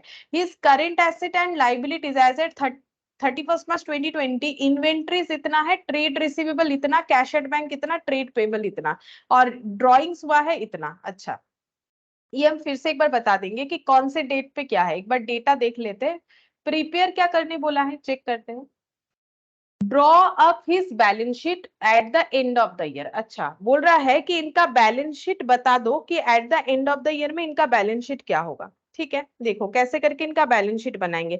तो बैलेंस शीट तो तभी बनेगा ना जब हमारे पास सही प्रॉफिट होगा, क्योंकि जब बैलेंस शीट बनेगा तो उसमें नेट प्रॉफिट ऐड होगा। अब इन्होंने जब अपना नेट प्रॉफिट बनाया है तब क्या किया है, ये 18,30,000 कैलकुलेट तो कर लिया, लेकिन उसके बाद इनको पता चला कि हम लोगों ने तो बस इतने ही एडजस्टमेंट किए, ये तो हम लोग भूल गए। तो इसका मतलब इनका जो नेट प्रॉफिट कैलकुलेट होके आया है ना, ये रॉन्ग कैलकुलेशन होके आया है। मतलब अगर हम लोगों ने कुछ एडजस्टमेंट नहीं किया है तो जो आंसर आया है वो करेक्ट नहीं आया है। ठीक है, तो अगर हम लोग को बैलेंस शीट बनाना है तो हमें क्या करना पड़ेगा, उस आंसर को करेक्ट करना पड़ेगा, मतलब पीएल को हमें क्या करना पड़ेगा, सही करना पड़ेगा। तो जो भी इसमें मिस्टेक हुआ है, यानी कि हमें यहाँ पर करना पड़ेगा रेक्टिफिकेशन ऑफ एरर। ठीक है, जो भी एरर है उसे हमें रेक्टिफाई करना पड़ेगा, तब जाके हम लोग इनका बैलेंस शीट जो है वो बना सकते हैं। ठीक है, तो देखो कैसे करके करेंगे। तो सबसे पहले हम लोग को इनको पीएल वगैरह को रेक्टिफाई करना पड़ेगा। तो चलो पीएल को रेक्टिफाई करते हैं सबसे पहले। तो वर्किंग नोट बनाएंगे, यहाँ पर बना लेते हैं इलास्ट्रेशन 7। सबसे पहले बनाएंगे वर्किंग नोट। यहाँ पर अगर तुम लोगों के पास जगह है ना तो तुम लोग बैलेंस शीट का जगह रख दो, उसके बाद वर्किंग नोट बनाओ। हम इस जगह को यूटिलाइज कर ले रहे हैं क्योंकि यहाँ ना बैलेंस शीट नहीं बनेगा। बैलेंस शीट के लिए लगभग ये पूरा एक पेज रख देंगे। ठीक है, तो यहाँ हम वर्किंग नोट बना रहे। किस चीज का वर्किंग नोट बनाएंगे, जो पीएल इन्होंने कैलकुलेट कर रखा है उसमें जो मिस्टेक है उसको मुझे सही करना है। तो ये देखो इनका प्रॉफिट 18,30,000 है जो कि गलत आया हुआ है। तो कैसे सही करेंगे, हम फिर से एक पीएल अकाउंट ओपन कर लेंगे और इसको ब्रैकेट में लिख देंगे रिवाइज्ड कर रहे हैं फिर से, मतलब फिर से रीचेक कर रहे हैं कि क्या क्या गलती हो गया। अच्छा, इनके हिसाब से प्रॉफिट कितना आया हुआ है, 18,30,000। तो इसको मुझे कहाँ दिखाना चाहिए बोलो, टू साइड में कि बाई साइड में, पहले ये बताओ। हम ओपनिंग बैलेंस लिख रहे हैं कि मेरे पास प्रॉफिट का जितना बैलेंस है, लेकिन उसमें गलत है तो उसको हम सही कर लेंगे। लेकिन मुझे ये तो बताओ कि इस अकाउंट में मुझे ये अमाउंट कहाँ लिखना चाहिए, 18,30,000। बोलो कौन बोलेगा।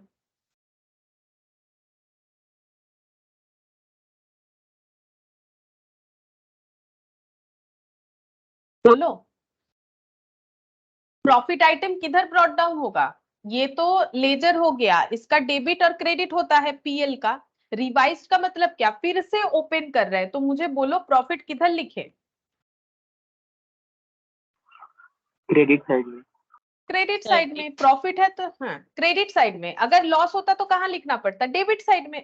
प्रॉफिट तो क्रेडिट आइटम होता है ना, तो यहाँ पर लिखेंगे by balance BD, brought down करेंगे। सोचो ना, इनका पहले नेट प्रॉफिट आया होगा, टू नेट प्रॉफिट इतना। अब इसको अगर मतलब ओपन करना है तो बाई साइड में ही लिखेंगे ना, तो यहाँ पर लिख देते हैं 18,30,000। अब बोल रहा है ये गलत आया हुआ है तो इसमें ऐड लेस करना पड़ेगा, मतलब ऐड करना है कि लेस करना है वो तो डिपेंड करेगा कि हमारे पास गलत क्या हुआ है उसके ऊपर। तो यहाँ पर देखते हैं, बोल रहे कि ये सब एडजस्टमेंट कर लिया, चलो अच्छा बात है कर लिया है। तो गलत क्या किया है, बोल रहे कि आउटस्टैंडिंग एक्सपेंसेस 1,80,000 ये इन्होंने प्रोवाइड नहीं किया है। तो ये नहीं प्रोवाइड करने से प्रॉफिट क्या दिख रहा होगा, प्रॉफिट 1,80,000 से ज्यादा दिख रहा होगा कि कम दिख रहा होगा। एक एक्सपेंस है जो हम लोगों ने नहीं दिखाया, आउटस्टैंडिंग एक्सपेंस पीएल में भी तो दिखाया जाता है ना, क्योंकि फाइनल अकाउंट्स कैसे बनता है, एक्रूअल बेसिस पे। एक्रूअल बेसिस का मतलब कि अगर मेरा ड्यूरिंग द ईयर का एक्सपेंसेस है, चाहे मैंने पे किया हो या पेबल रखा हो, जैसे मान लो कि मेरा एक स्टाफ है जिसको मुझे सैलरी देना पड़ता है ईयरली, अगर देखे तो 1 लाख, ठीक है, हम मंथली देते हैं लेकिन पूरे ईयर में देखे तो 1 लाख। तो मैंने क्या किया है, 90,000 तो उसे पे कर दिया, लेकिन 10,000 मैंने उसका बाकी रखा। इसको हम लोग क्या बोलेंगे, आउटस्टैंडिंग एक्सपेंसेस। अब इसका ट्रीटमेंट क्या होना चाहिए, तो क्योंकि अकाउंट्स एक्रूअल बेसिस पे बनता है, तो हम लोग को ये बताया जाता है एक्रूअल बेसिस पे कि एक्सपेंसेस पूरा 1 लाख ही दिखाओ अपने बिजनेस में, लेकिन उसको दो पार्ट में दिखाओ कि 90,000 पे हो गया, 10,000 बाकी है। तो हम लोग कैसे दिखाते हैं, टू सैलरी, यहाँ 90,000 दिखा देते हैं, यहाँ आउटस्टैंडिंग बोल के 10,000, ताकि हमारे दिमाग में रहे कि 1 लाख का पूरा पे नहीं किया है हम लोगों ने, कितना बाकी रखा है, 10,000। अब क्योंकि आउटस्टैंडिंग रखा तो वो लाइबिलिटी बनेगा, तो उसको कहाँ दिखाना है, बैलेंस शीट में करेंट लाइबिलिटी में दिखाओ आउटस्टैंडिंग एक्सपेंसेस बोल के। ठीक है, तो ये कंसेप्ट समझ में आया कि आउटस्टैंडिंग एक्सपेंसेस हम लोग कहाँ कहाँ लिखते हैं। और आउटस्टैंडिंग तभी बोलेंगे अगर ड्यूरिंग द ईयर का है, बाकी है तभी बोलेंगे, नहीं तो आउटस्टैंडिंग क्यों बोलेंगे। अगर अमाउंट ड्यू हुआ हम लोगों ने पे नहीं किया तभी ना हुआ आउटस्टैंडिंग।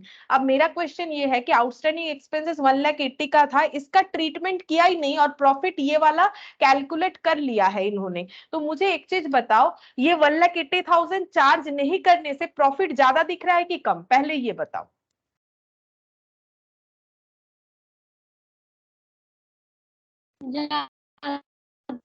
ज्यादा दिख रहा है, ज्यादा दिख रहा है कि कम, ज्यादा बोल रहे हो तो ज्यादा दिख रहा है। ठीक, हाँ, तो क्या करना पड़ेगा मुझे, इस एक्सपेंसेस को मैंने ट्रीट नहीं किया है, इधर नहीं लिखा है, तो अभी कहाँ लिखेंगे, इस अकाउंट में कहाँ लिखेंगे बोलो। 1,80,000 से मेरा प्रॉफिट ज्यादा दिख रहा है, तो मुझे 1,80,000 से प्रॉफिट को कम करना है, तो अगर लिखते तो कहाँ लिखते, इधर लिखते ना। सैलरी अभी तो दिखाया, ये देखो मैंने अभी दिखाया ऐसे, टू सैलरी प्लस दिखाया आउटस्टैंडिंग सैलरी बोल के। इसके जगह अगर ऐसे लिख देते हो, टू सैलरी 90,000 जो मैंने एग्जांपल लिया था, टू आउटस्टैंडिंग सैलरी 10,000, तो भी बात बराबर है। लेकिन ये कुछ प्रेजेंटेशन होता है कि हम लोग ऐसे नहीं लिख के प्लस करके दिखाते हैं। ठीक है, तो अगर टू करके भी लिखते हो तो कुछ रॉन्ग नहीं है। तो मुझे कहाँ दिखाना चाहिए, इधर दिखाना चाहिए, तो इधर मैंने दिखाया नहीं, अभी दिखा देंगे, टू आउटस्टैंडिंग सैलरी। सैलरी तो मेरा एग्जाम्पल था, सॉरी, एक्सपेंसेस 1,80,000, और ये देखो इससे लेस भी हो जाएगा इधर लिखने से, और डेबिट है ना, एक्सपेंस है, चार्ज नहीं किया, अभी चार्ज कर दो। अच्छा, फिर बोला है prepaid insurance to the extent of 20,000। Insurance का अमाउंट हम लोगों ने प्रीपेड किया था, उसका भी ट्रीटमेंट नहीं किया। इसका मतलब प्रीपेड का मतलब क्या है, इस साल का इंश्योरेंस का खर्चा वो था नहीं, लेकिन हम लोगों ने पे किया था। ठीक है, कर ही सकते हैं, एडवांस कर दिया ना, प्रीपेड कर दिया। तो इसका मतलब अगर हम लोगों ने ये ट्रीटमेंट नहीं किया है तो हम लोगों ने पूरा मतलब इंश्योरेंस का खर्चा जो दिखाया है वो एक्सेस दिखाया होगा 20,000। समझो बात को। जैसे मान लो टोटल इंश्योरेंस, हम एक एग्जांपल लेते हैं तो समझ जाओगे। टोटल इंश्योरेंस है सपोज हम लोगों का 1 लाख, ठीक है, इसमें से सपोज प्रीपेड है, हम यही वाला अमाउंट लेते हैं 20,000। हम लोगों ने टोटल इंश्योरेंस का अमाउंट पे किया है इतना, टोटल इंश्योरेंस पेड, लेकिन प्रीपेड किया है 20,000। तो जो प्रीपेड नहीं है वो कितना हो गया, 80,000। इसका मतलब 80,000 है हम लोग का करेंट ईयर का, और ये जो है ये नेक्स्ट ईयर का है, तभी तो प्रीपेड है। अब एक्रूअल बेसिस अकाउंट्स हमें क्या बोल रहा है, क्या दिखाना है, यहाँ पर दिखाओ टू, ऐसे करके टू इंश्योरेंस एक्सपेंस बोल के दिखाओ, लेकिन कितना दिखा सकते हो, 80,000 ही दिखा सकते हो, 20,000 नहीं दिखा सकते, वो नेक्स्ट ईयर का है तो नेक्स्ट ईयर दिखाना है। तो क्या करें, तो ऐसे करना है ना, 1 लाख लिखना है, फिर लेस कर देना है प्रीपेड, ताकि सही हो जाए, ड्यूरिंग द ईयर का दिखना चाहिए। तो प्रीपेड 20,000 लेस कर दोगे तो कितना दिखेगा, 80,000 जो दिखना चाहिए। अब इन्होंने क्या किया है, ये लेस किया नहीं है, प्रीपेड इंश्योरेंस को लेस किया नहीं है। ठीक है, अगर नहीं किया है तो मेरा प्रॉफिट ज्यादा दिख रहा है कि कम दिख रहा है, मतलब एक्सपेंसेस इन्होंने कितना दिखा दिया होगा, 1 लाख। मेरे एग्जांपल के साथ थोड़ा सा टैली करने का कोशिश करो। तो अगर इनका इंश्योरेंस इन्होंने क्या दिखा दिया होगा, ज्यादा दिखा दिया होगा, प्रीपेड इंश्योरेंस का एडजस्ट नहीं किया, मतलब करेंट ईयर का as well as next year का, दोनों ईयर का खर्चा दिखा दिया है। तो हम लोग का प्रॉफिट इस गलती के वजह से ज्यादा दिख रहा है कि कम दिख रहा है, पहले ये बताओ। कम दिख रहा होगा। कम दिख रहा होगा तो हमें ज्यादा दिखाना पड़ेगा, तो क्या करना पड़ेगा, प्रॉफिट में इस अमाउंट को क्या करना पड़ेगा, बोलो। अगर मेरा 20,000 प्रॉफिट कम दिख रहा है तो कैसे उसको सही करें, 20,000 ऐड कर देंगे। तो ऐड करने का मतलब किधर लिखे ताकि ऐड हो जाए, माइनस उधर कर रहे हैं तो इधर लिखना पड़ेगा ना, माइनस करते तो इधर लिखते। अब देखो माइनस करके भी हम लोग दिखा सकते थे, लेकिन माइनस करने के लिए आइटम कहाँ है, मतलब हम ये कहना चाह रहे हैं मेरे पास माइनस करने के लिए एक जो प्रीपेड इंश्योरेंस का अमाउंट तो होना चाहिए, बट वो तो है नहीं। तो उसकी जगह हम लोग इधर लिख सकते हैं, बोलो इधर लिख सकते हैं कि नहीं लिख सकते हैं, इधर लिखने से तो ऐड ही हुआ ना। ये देखो इधर लिख दिया, ऐड हो गया। अगर तुम लोग ऐसा नहीं करना चाहते हो, तुम लोग नॉर्मल स्टेटमेंट फॉर्मेट में भी कर सकते हो कि 18,30,000 का प्रॉफिट है, इसको ऐड कर दो, इसको लेस कर दो, ऐसे करके स्टेटमेंट फॉर्मेट में लैंग्वेज यूज करके भी लिख सकते हो। लेकिन कंसेप्ट तो एक ही है, मुझे प्रॉफिट को इंक्रीज करना है 20,000 से, तो इधर लिखेंगे तो इसके साथ ऐड हो जाएगा। ये देखो 18,30 और 20, तो 18,50,000 नॉर्मल मैथमेटिकल कंसेप्ट में हो गया। और मेरा 1,80,000 से प्रॉफिट जो है ज्यादा दिख रहा है, तो ठीक है, उतने से लेस हो जाएगा। इधर से इधर एडजस्ट होगा तो लेस ही होगा ना, देखो लेजर में इधर से इधर एडजस्ट होने से लेस ही होगा। तो यहाँ पर लिख देंगे नेट प्रॉफिट, जो करेक्ट वाला नेट प्रॉफिट आ जाएगा। तो 1,80,000 माइनस करने से कितना आ रहा है, ये हो जाएगा 1,80,000 माइनस 1850, 16,70,000। तो ये करेक्ट हो गया, प्रॉफिट को हम लोगों ने कर लिया करेक्ट। ठीक है, अच्छा अब क्या करना है, अब हम लोग बना लेंगे अपना बैलेंस शीट। ठीक है, चलो draw up his balance sheet. तो यहाँ पर बनाते हैं balance sheet. Balance sheet of, क्या नाम है, पापर ऐसा कुछ था, हाँ, एज ऑन, कब का बनेगा, ये तो बना हुआ है 18 to 19, अभी बनेगा 19 to 20, यानी 31 मार्च 2020 का बनेगा।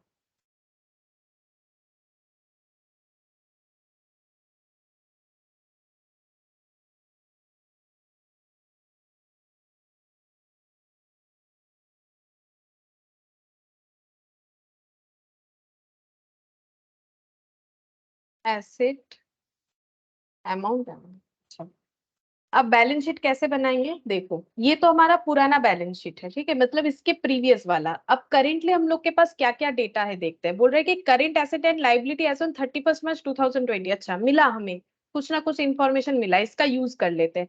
बोल रहा है कि इन्वेंट्रीज है, स्टॉक है 14,50,000, तो इन्वेंट्रीज थोड़ा नीचे के साइड में लिखेंगे।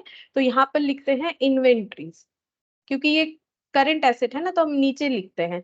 इन्वेंट्रीज हो जाएगा यहाँ पर हम लोग का 14,50,000। अच्छा ट्रेड रिसीवेबल यानी कि डेटर, डेटर उससे ज्यादा लिक्विड है, उसके नीचे लिख देंगे 20,00,000। यहाँ पर लिखते हैं ट्रेड रिसीवेबल।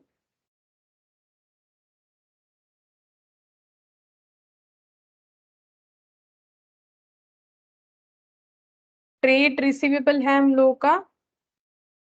अच्छा इसमें ना ये क्रिएट करना है, ये देखो प्रोविजन क्रिएट करना पड़ेगा 5% ऑन 31 मार्च 2020। अब तुम लोग सोचोगे ये कहाँ से आ गया, देखो ये यहाँ पर क्या बोला था, ये सब एडजस्टमेंट हम लोगों ने पीएल में चार्ज किया है। लेकिन जब प्रोविजन क्रिएट करते हैं डेटर पे, तो मतलब पीएल तो कम होगा ही होगा, डेटर भी तो कम होगा ना। क्यों, ये देखो लास्ट दिन का क्लास हम लोगों ने जहां कंप्लीट किया था, वहां तो मैंने वही समझाया था ना, जब प्रोविजन क्रिएट होगा तो हम लोग का डेटर भी तो कम होगा। डेटर पे ही तो प्रोविजन क्रिएट हो रहा है, जितने अमाउंट का क्रिएट करेंगे वो पीएल में चार्ज करेंगे, लेकिन उसको क्रिएट करने के वजह से हम लोग का डेटर कम होगा। ये देखो 70,000 से डेटर कम हुआ। तो यहाँ पर क्वेश्चन में क्या बोला है, यहाँ पर बोला है कि प्रोविजन क्रिएट करना है 5%, और ये चीज बोल रहे हैं पीएल में चार्ज हो गया है। वो तो ठीक है पीएल में चार्ज हो गया, लेकिन और एक जगह भी तो चार्ज होना चाहिए, कहाँ, डेटर भी कम होता है इससे, तो डेटर को कम करेंगे 5%। तो यहाँ पर लिखना पड़ेगा ट्रेड रिसीवेबल, ये इनर कॉलम में कर लेंगे, ठीक है। तो ट्रेड रिसीवेबल हम लोग का 20,00,000 है, ये पहले हम नोट डाउन कर लेते हैं इनर कॉलम में, और यहां से लेस कर देंगे provision, provision at the rate of 5%। तो 5% होने से हो जाएगा 1,00,000, माइनस करने से हो जाएगा 19,00,000, 19,00,000 हो गए। अच्छा नेक्स्ट देखते हैं, यहाँ पर कैश एट बैंक बोला है, ये तो और भी ज्यादा लिक्विड है, इसके नीचे आ जाएगा कैश एट बैंक 10,35,000, 10,35,000, ठीक है। ट्रेड पेबल 11,40,000, ट्रेड पेबल इधर लिखेंगे, क्रेडिटर है तो ट्रेड पेबल 11,40,000।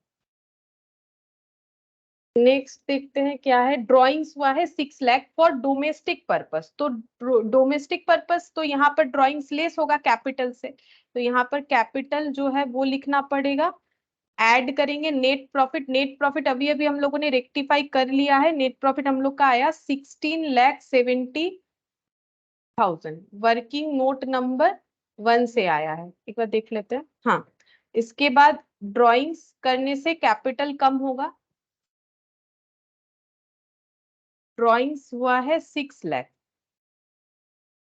ये देखो ड्राइंग्स हुआ है 6 लाख। अच्छा, अब देखो हम लोगों ने ये सारे ट्रीटमेंट कर लिए। ये जो गलती हुआ था इसको ठीक कर लिया। अब ये जो आउटस्टैंडिंग एक्सपेंसेस है ये तो बैलेंस शीट में भी आएगा। अभी अभी जब मैंने ट्रीटमेंट दिखाया था यहाँ पर तो मैंने बोला ना पीएल में भी आना चाहिए, बैलेंस शीट में भी आना चाहिए। तो ये तो हमें बोला कि पीएल में चार्ज नहीं किया, गलत हुआ। उसके बाद हम लोग को बोला बैलेंस शीट बनाओ, तो अब बैलेंस शीट में जो भी आइटम आना चाहिए वो तो हमें खुद से लिखना पड़ेगा। तो यहाँ तो हमें लिस्ट दे रखा था तो उसको यूज कर लिया। अब बोल रहा है कि आउटस्टैंडिंग एक्सपेंस था 1,80,000, तो इसको हम लोग लिखेंगे कहां पर, लाइबिलिटी साइड में, करेंट लाइबिलिटी। मतलब यहां पर लिख देते हैं outstanding expenses. Outstanding expense 1,80,000 outstanding expense हो गया। अच्छा, फिर यहाँ पर बोला था प्रीपेड इंश्योरेंस। तो प्रीपेड इंश्योरेंस जो है ये 20,000 ये हम लोग का यहाँ आएगा। प्रीपेड इंश्योरेंस तो एसेट होता है, तो ये हम लोग का कैश एट बैंक के आगे आना चाहिए, तो यहाँ पर लिख देते हैं क्योंकि ये तो लिक्विड ही है। Prepaid insurance. अच्छा, मेरा जगह है मैंने लिख दिया, तुम लोग का जगह नहीं है तो नीचे लिख लो। Prepaid insurance 20,000।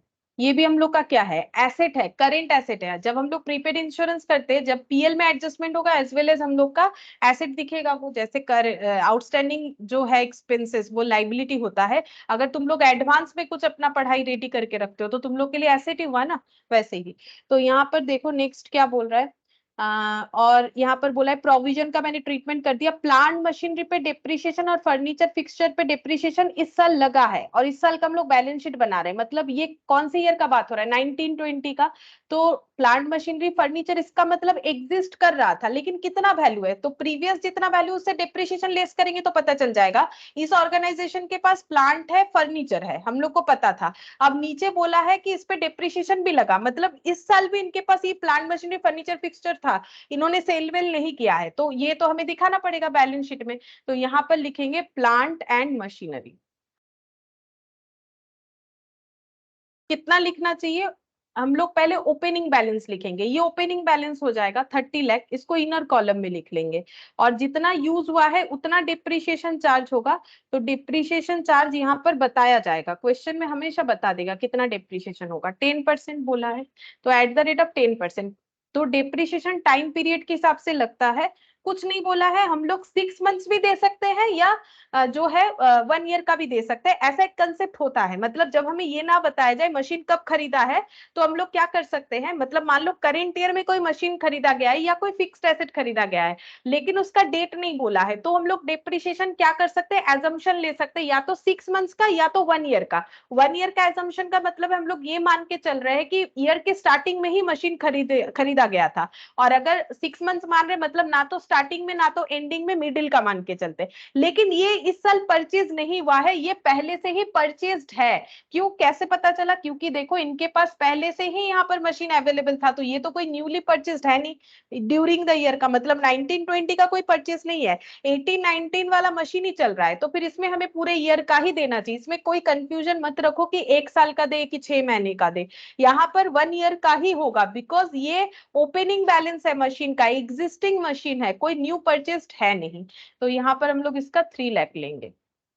10% में 3 लाख आता है, 10% लगाओगे 30 लाख पे, 12 मंथ्स का हो जाएगा। 30 लाख इंटू 10% इंटू 12/12, तो ये हो जाएगा हम लोग का 27 लाख। प्लांट मशीनरी के बाद furniture fixture, furniture and fixture 3 lakh. और इस पे देखेंगे डिप्रिशिएशन कितना बता रखा है,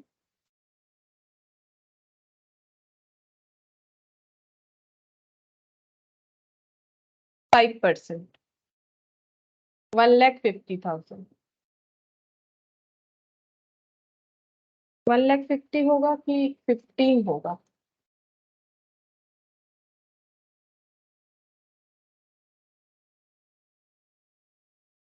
15,000।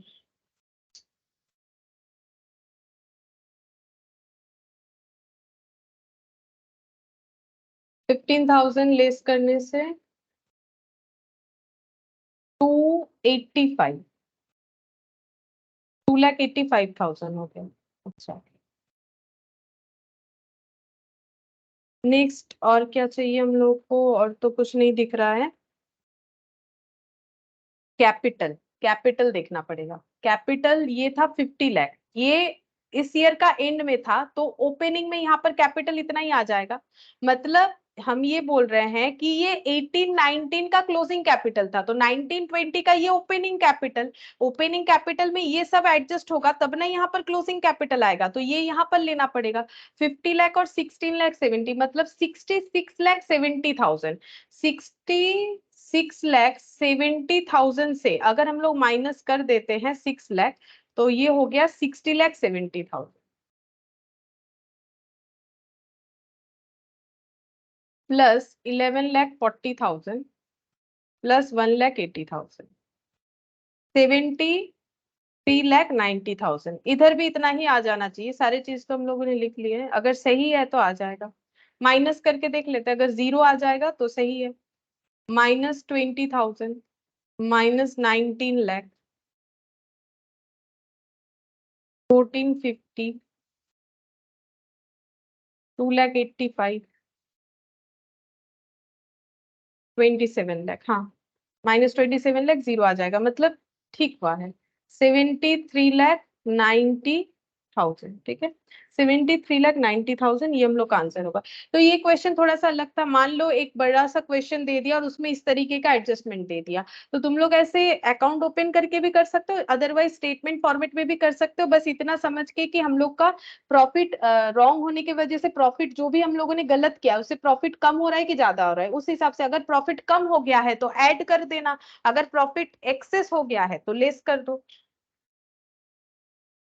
इसके बाद ओपनिंग एंट्री का यहाँ पर पॉइंट दिया है। ओपनिंग एंट्री भी हम यहाँ यहीं से बता देते हैं। मैंने थोड़ी देर पहले ही इसके बारे में तुम लोग को बताया था कि जब एक बैलेंस शीट क्लोज होता है या जब ट्रेडिंग बनता है, पीएल बनता है, तो हम लोग हमेशा लिखते हैं trading and PL for the year end date, मतलब क्लोज हो रहा है balance sheet as on this date, वो भी हम लोग का ईयर का क्लोजिंग डेट ही लिखा जाता है। अब जब नेक्स्ट ईयर ओपन होगा तो ओपनिंग एंट्री पास होता है, ठीक है। जैसे देखो ओपनिंग का केस अभी अभी हम लोगों ने जो क्वेश्चन किया वहां पर तुम लोग देख सकते हो, ये जो था ये हम लोग का क्लोजिंग बैलेंस शीट था, 1 अप्रैल को इसे दिखाया गया, ठीक है। तो ये जो है ये हम लोगों का क्या हो गया है, ये हम लोगों का, इसको अगर हम लोग 31 मार्च कर देते हैं एक बार समझने के लिए, 31 मार्च 2019, तो ये जो कैपिटल था इसको हम लोगों ने ओपन किया नेक्स्ट ईयर में, ठीक है। नेक्स्ट ईयर में इसको हम लोगों ने ओपन किया, और वैसे भी अगर 1 अप्रैल भी रहता है तो ये तो हम लोग का 31 मार्च का बना हुआ है ना, 31 मार्च 2020 का, ये कब का है, 1 अप्रैल 19 का। तो ये कैपिटल हम लोगों ने क्या किया, यहाँ ओपन किया। अच्छा, ये मशीन को हम लोगों ने क्या किया, यहाँ पर मशीन का वैल्यू को यहाँ पर क्या दिखाया, ओपन किया, मशीन लैंड एंड बिल्डिंग। अच्छा, ये शायद मैंने ये वाला, ये देखो प्लांट एंड मशीन फर्नीचर, ये सब ओपन हुआ, ठीक है। वैसे ही ओपनिंग एंट्री क्या होता है, बैलेंस शीट क्लोज होने के बाद हम लोग ओपनिंग एंट्री कर सकते हैं। ये देखो, ये देखो यहाँ पर बैलेंस शीट हम लोग को बोला है कि रेलिवेंट ओपनिंग एंट्री बताओ। तो ये बैलेंस शीट क्लोज हुआ, कैश का closing balance, cash in hand का क्लोजिंग, कैश एट बैंक का क्लोजिंग, डेटर का क्लोजिंग बैलेंस, क्लोजिंग स्टॉक, ये तो बोल ही रहा है क्लोजिंग स्टॉक है, मशीन का क्लोजिंग बैलेंस, यहाँ है महिंद्रा एंड सन, मतलब ये जो है कुछ इनका लाइबिलिटी वगैरह होगा, ठीक है, क्रेडिटर वगैरह होगा, कैपिटल। तो ये सब हम लोग का क्लोजिंग बैलेंस दिया। अब इसका ओपनिंग एंट्री कैसे करेंगे, तो हम यहीं से बताते हैं ओपनिंग एंट्री क्या होगा। ओपनिंग एंट्री कौन से डेट पे होगा, ये 31 मार्च है, तो ओपनिंग एंट्री होगा 1 अप्रैल 2020, ईयर मत चेंज कर दो, ओपनिंग मतलब ब्रॉट डाउन कर रहे हैं, तो 1 अप्रैल 2020। अच्छा, कैसे ओपन करेंगे, देखो जब हम लोगों का कैश क्लोज हुआ होगा, कैश एक डेबिट आइटम है, यहाँ जितने भी डेटा लिखा हुआ है एसेट साइड में सारे के सारे डेबिट आइटम है, लेकिन जब क्लोज हुआ ना सब क्रेडिट होके क्लोज हुआ है। सोचो कैसे, जैसे एक सबसे आसान सा एग्जांपल देते हैं मशीन का। जब मशीन खरीदा होगा तब ऐसा एंट्री हुआ होगा, जब भी खरीदा है मशीन टू बैंक, ठीक है। फिर इस मशीन पे डिप्रिशिएशन जरूर लगेगा क्योंकि एसेट है, फिक्स्ड एसेट है, तो डिप्रिशिएशन टू मशीन इसका एंट्री हुआ होगा। उसके बाद ये डिप्रिशिएशन कहाँ क्लोज हुआ होगा, पीएल में, तो एक्सपेंसेस जो है वो पीएल में क्लोज हो गया, ठीक है। अच्छा, अब ये मशीन को हम लोग जब क्लोज कर रहे हैं तो यहाँ पर क्लोज करके दिखा रहे हैं बैलेंस शीट में, ये क्लोजिंग वैल्यू दिखा रहे हैं। कैसे पता चल रहा है क्लोजिंग, मान लो मशीन हम लोगों ने खरीदा था 7 लाख का, ठीक है, उसके बाद उस पे डेप्रिसिएशन लगा 1 लाख का, तो मशीन का वैल्यू कितने का बच गया, 6 लाख का। ये मैंने एग्जांपल दिया इसके साथ मैचअप करने के लिए, तो ये मशीन का क्लोजिंग वैल्यू दिखा रहा है, तो ये क्या हो गया, मशीन का क्लोजिंग अमाउंट दिख रहा है हम लोग को, ठीक है। अब हम अगर इसको ओपन करना चाहे, सारे डेबिट आइटम है, लेकिन क्लोज जब हुए हैं तो वो क्रेडिट होके हुए होंगे। सोचो, जब क्लोज हुए हैं तब वो क्रेडिट होके हुए होंगे, तो उसे हमें क्या करना है, ओपन करना है, तो ये सबको डेबिट करना है। Cash debit, cash in hand debit, cash at bank debit, trade receivable debit, closing stock debit और मशीन एंड इक्विपमेंट डेबिट, तभी तो जाके ये फिर से ओपन होगा। ये देखो, cash debit, bank debit, trade receivable debit, inventory यानी कि ये वाला डेबिट, मशीन डेबिट, और ये वाला जो है ये सब क्रेडिट आइटम है। ये जब क्लोज हुआ तो डेबिट होके क्लोज हुआ होगा, ठीक है, ये जब क्लोज हुआ है डेबिट होके क्लोज हुआ होगा, तो इसको हम लोग ओपन करेंगे, तो टू कैपिटल, कैपिटल को क्रेडिट करेंगे टू महिंद्रा एंड सन, ये देखो to capital to Mahindra and son हो गया। ये क्या है, ब्रॉड फॉरवर्ड कर दिया। ब्रॉड फॉरवर्ड कैसे, जैसे देखो ये वाला देखोगे तो समझ जाओगे, यहाँ पर जब हम लोगों ने प्रॉफिट लिखा था, हम पूछ रहे थे ना, वो लोग क्रेडिट में लिखे डेबिट में लिखे। अब इसके पहले इन्होंने जो पीएल बनाया था, इसके पहले इन्होंने एक पीएल बनाया था, वही क्वेश्चन में मैं बोला, तो उनका पीएल में इधर एक्सपेंसेस उन्होंने लिखा होगा, इधर इनकम लिखा होगा, ठीक है। फिर उसके बाद उन्होंने जो नेट प्रॉफिट निकाला, भले ही गलत निकाला है लेकिन प्रॉफिट निकला था यहाँ पर, ठीक है, तो ये प्रॉफिट हम लोग का क्रेडिट आइटम है। अब इसको जब हम लोग ब्रॉड डाउन करेंगे तो इधर ही करेंगे ना, क्रेडिट करेंगे, ये क्लोज हो गया, क्लोज होके इतना दिख रहा है, तो किधर दिख रहा है, डेबिट साइड में दिख रहा है, ठीक है। अब हम लोग जब इसको ओपन करेंगे तो क्रेडिट साइड में करेंगे। सिमिलरली जब कोई भी आइटम क्लोज होता है तो उसके नेचर के ऑपोजिट क्लोज होता है, तभी वो क्लोज हो सकता है। जैसे मशीन एसेट है, वो डेबिट है, तो क्लोज होगा तो क्रेडिट होगा, तो फिर से ओपन करेंगे तो डेबिट करना पड़ेगा। वैसे ही ये बना हुआ है, बस यही होता है ओपनिंग एंट्री, और कुछ नहीं। ओपनिंग एंट्री का मतलब है सबको ओपन करो, तो कैश अपना डेबिट करो तब वो ओपन होगा, क्योंकि कैश क्रेडिट होके बंद हो गया था। Cash in hand, cash at bank, debtor, stock, machine equipment, और जो कैपिटल या फिर महिंद्रा एंड सन जिस तरीके का क्रेडिट आइटम था उसको डेबिट क्रेडिट आइटम था जो डेबिट हो गया था, उसे हम लोगों ने क्रेडिट करके ओपन कर दिया। क्या लिखा हुआ है, बीइंग बैलेंसेस ब्रॉट फॉरवर्ड, जो हम लोग लिखते हैं ना ब्रॉट फॉरवर्ड, जैसे जीपी क्लोज हुआ तो जीपी को ओपन करते हैं, अगर ग्रॉस प्रॉफिट आया है तो वो क्रेडिट साइड में ब्रॉट फॉरवर्ड करते हैं, वही वाला चीज यहाँ पर बोला है। बस ये ओपनिंग एंट्री और कुछ नहीं, तो तुम लोग यहाँ से इसको देख सकते हो, ये जस्ट समझने के लिए। नेक्स्ट हम लोग ये वाला देख सकते हैं, इलास्ट्रेशन 9। यहाँ पर हम लोगों को दिया हुआ है एक ट्रायल बैलेंस, और देखते हैं क्वेश्चन किस चीज का दिया है। बोला है प्रिपेयर फाइनल अकाउंट्स। चलो, एक कंप्लीट क्वेश्चन मिला, लेकिन ये भी आसान है, सिर्फ एक ही एडजस्टमेंट दिया है हम लोग को, लेकिन एक एडजस्टमेंट का क्वेश्चन नहीं देगा, काफी सारे एडजस्टमेंट वाले क्वेश्चन मिलेंगे, ठीक है। तो अभी प्रैक्टिस के लिए हम लोग एक एक करते हैं, तो पूरा फाइनल अकाउंट से प्रिपेयर करना है, तो उसके लिए हम लोग पहले ये समझ लेते हैं कौन सा डेटा कहाँ जाएगा। जैसे कैपिटल जाता है बैलेंस शीट में, परचेज जाएगा ट्रेडिंग में, सेल्स भी जाएगा ट्रेडिंग में, ओपनिंग स्टॉक जाएगा ट्रेडिंग में, ट्रेड रिसीवेबल ये जाएगा बैलेंस शीट के एसेट साइड में, ट्रेड पेएबल ये जाएगा बैलेंस शीट के लायबिलिटी साइड में, 14% बैंक लोन, लोन टेकन बोला है तो इसका मतलब ये बैलेंस शीट के लायबिलिटी साइड में जाएगा। अच्छा, लेकिन बोला है at the end of the year, ठीक है, ईयर के एंड में हम लोगों ने लोन लिया है, ऐसा बोला है। अच्छा, ठीक है। फिर ओवरड्राफ्ट, ओवरड्राफ्ट भी at the end of the year, तो ओवरड्राफ्ट भी लोन होता है, लेकिन ये नॉर्मली जो है करेंट लाइबिलिटी होता है ओवरड्राफ्ट, ठीक है। ओवरड्राफ्ट का मतलब भी मैंने तुम लोग को काफी बार बताया, फिर से एक बार बता देते हैं। अगर हम लोग बैंक के अच्छे कस्टमर होते हैं, नॉर्मली बड़े बड़े बिजनेसमैन के ऊपर ये बात एप्लीकेबल होता है, वो बैंक के साथ इतना ज्यादा ट्रांजैक्शन करते हैं कि उनको अगर पैसे का जरूरत होता है और उनके अकाउंट में अवेलेबिलिटी नहीं होता है तो बैंक खुद से उन्हें ऑफर कर देता है पैसा, ठीक है। तो वो जब पैसा विथड्रॉल करते हैं ना, मान लो उनको 5 लाख चाहिए बट अकाउंट में पड़ा हुआ है 4.5 लाख, तो फिर बैंक ही उन्हें 50,000 का अमाउंट तुरंत दे देगा, दैट इज ओवरड्राफ्ट। ठीक है। तो बैंक क्या दे रहा है, लोन दे रहा है, इस तरीके के लोन को बोलते हैं ओवरड्राफ्ट। सैलरी ये हम लोग का पीएल में जाएगा, एडवर्टाइजमेंट ये भी पीएल में जाएगा, क्योंकि ये सब हम लोग का ये एडमिनिस्ट्रेशन का खर्चा है, ये सेलिंग डिस्ट्रीब्यूशन का है, मैंने लास्ट दिन समझाया तुम लोग को, ये अदर एक्सपेंसेस, कुछ नहीं बोला है तो पीएल में दे दो। रिटर्न, अब रिटर्न यहाँ पर भी है यहाँ पर भी है, मुझे एक चीज बताओ, ये कौन सा रिटर्न है और ये कौन सा रिटर्न है, कौन बोल पाएगा, बाकी चीज तो मैंने बता दिया, बोलो। रिटर्न जो दिया हुआ है सिर्फ रिटर्न, ना तो बोला है परचेज रिटर्न ना तो सेल्स रिटर्न, मुझे एक चीज बताओ कि कौन सा क्या रिटर्न है। डेबिट वाला सेल्स रिटर्न है और क्रेडिट वाला परचेज रिटर्न। अच्छा, डेबिट वाला हम लोग का सेल्स रिटर्न है और क्रेडिट वाला परचेज रिटर्न है, सही हुआ है। देखो, रिटर्न जब परचेज रिटर्न होता है, कैसे याद रखोगे, परचेज एक डेबिट आइटम है, उसका रिटर्न क्रेडिट होगा, ठीक है, तो इसीलिए ये वाला। और सेल्स एक क्रेडिट आइटम है, क्योंकि उससे इनकम होता है, तो उसका रिटर्न डेबिट होगा, ऑपोजिट होगा, तभी तो रिटर्न जनरेट होगा, तो ये हो गया।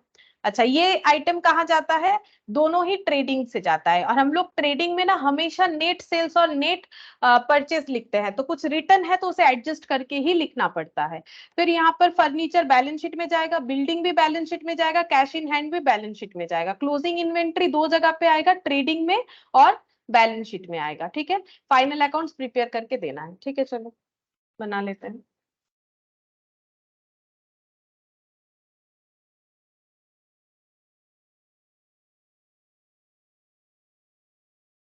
In the books of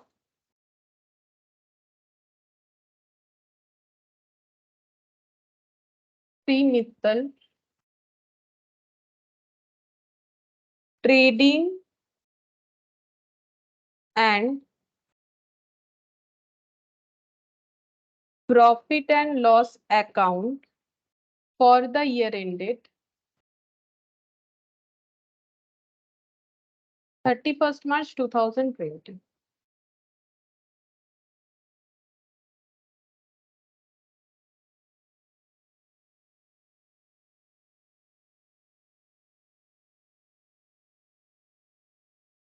कुछ एडजस्टमेंट वगैरह है नहीं, वही सिंपल क्वेश्चन है, ठीक है, जस्ट फॉर प्रैक्टिस, एग्जाम में ऐसा नहीं आता, इतना आसान आसान नहीं आता। यहाँ पर ही मुझे लगता है बैलेंस शीट भी बन जाएगा, छोटा सा ही तो क्वेश्चन है।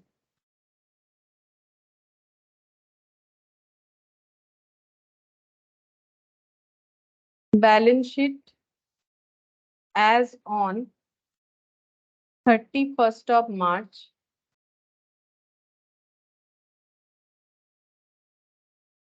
2020।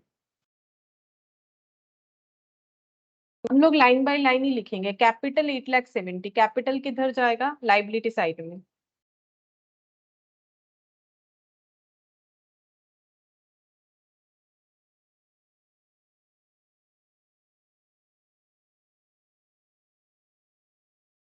ये इनर कॉलम में लिखा है, मैंने कॉलम मेंटेन नहीं किया, तुम लोग कर सकते हो, हम जस्ट यहाँ पर लिखेंगे, तुम लोग रुपीज रुपीज का दो कॉलम बना लो। परचेज एंड सेल्स 6,05,000 और 12,10,000 बाई सेल्स 12,10,000, इसको इनर कॉलम में लिख रहा है, क्योंकि अभी अभी हम लोगों ने सेल्स रिटर्न पढ़ा है, तो इसका एडजस्टमेंट करना पड़ेगा। टू परचेज, इसको भी इनर कॉलम में लिखेंगे, क्योंकि परचेज रिटर्न भी हम लोग को दिखा था। 6,05,000। Opening stock 72,000।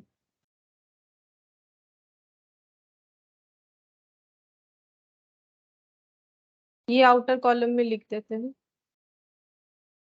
Debtor, trade receivable trade payable 90 और 1,70,000। Trade receivable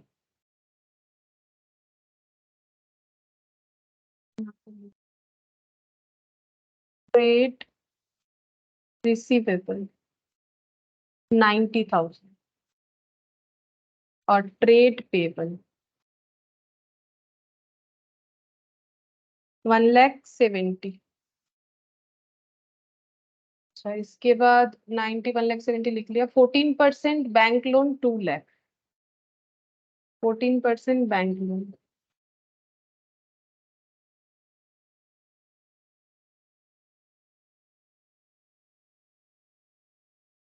2,00,000। अच्छा, इसके बाद ओवरड्राफ्ट 1,12,000 ओवर ड्राफ्ट 1,12,000। अच्छा, सैलरी 2,70,000, ये पीएल का आइटम हो जाएगा। टू सैलरी 2,70,000 हो गया। इसके बाद एडवर्टाइजमेंट 1,10,000, अदर एक्सपेंसेस 60।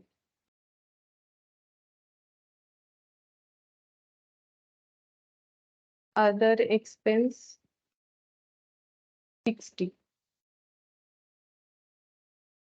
इसके बाद रिटर्न 40 और 30, लेस रिटर्न 40,000 लेस करने से होगा 11,70,000। लेस रिटर्न 30, 57, 5,75,000 आ रहा है। हाँ, ये 5 हो गया, ये 7 और यहाँ पर 5। हाँ, 5,75,000। अच्छा, फर्नीचर 4,50,000, बिल्डिंग 8,90,000।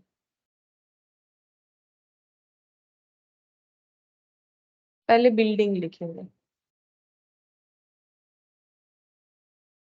बिल्डिंग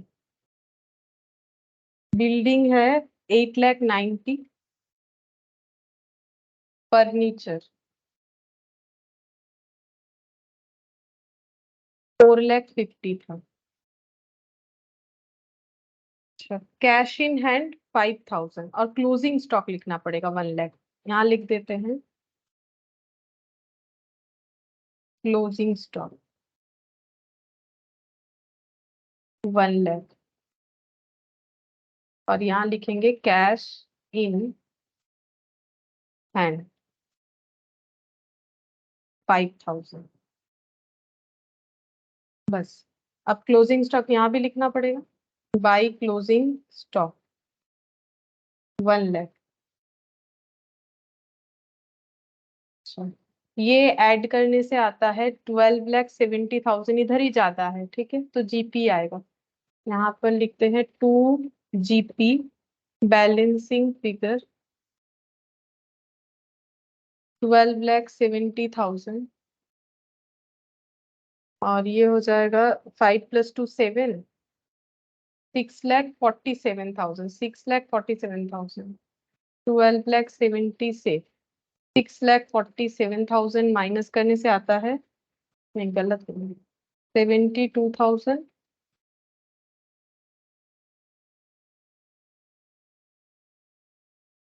6,23,000। तो ये करेंगे ब्रॉड डाउन इधर by gross profit brought down 6,23,000, 6,23,000, 6,23,000, 60,000 और 10,000, 70, 70, 70, 1,40,000, 1,00,000, 2,00,000, 3,00,000, 4,40,000, 4,40,000 माइनस करना पड़ेगा।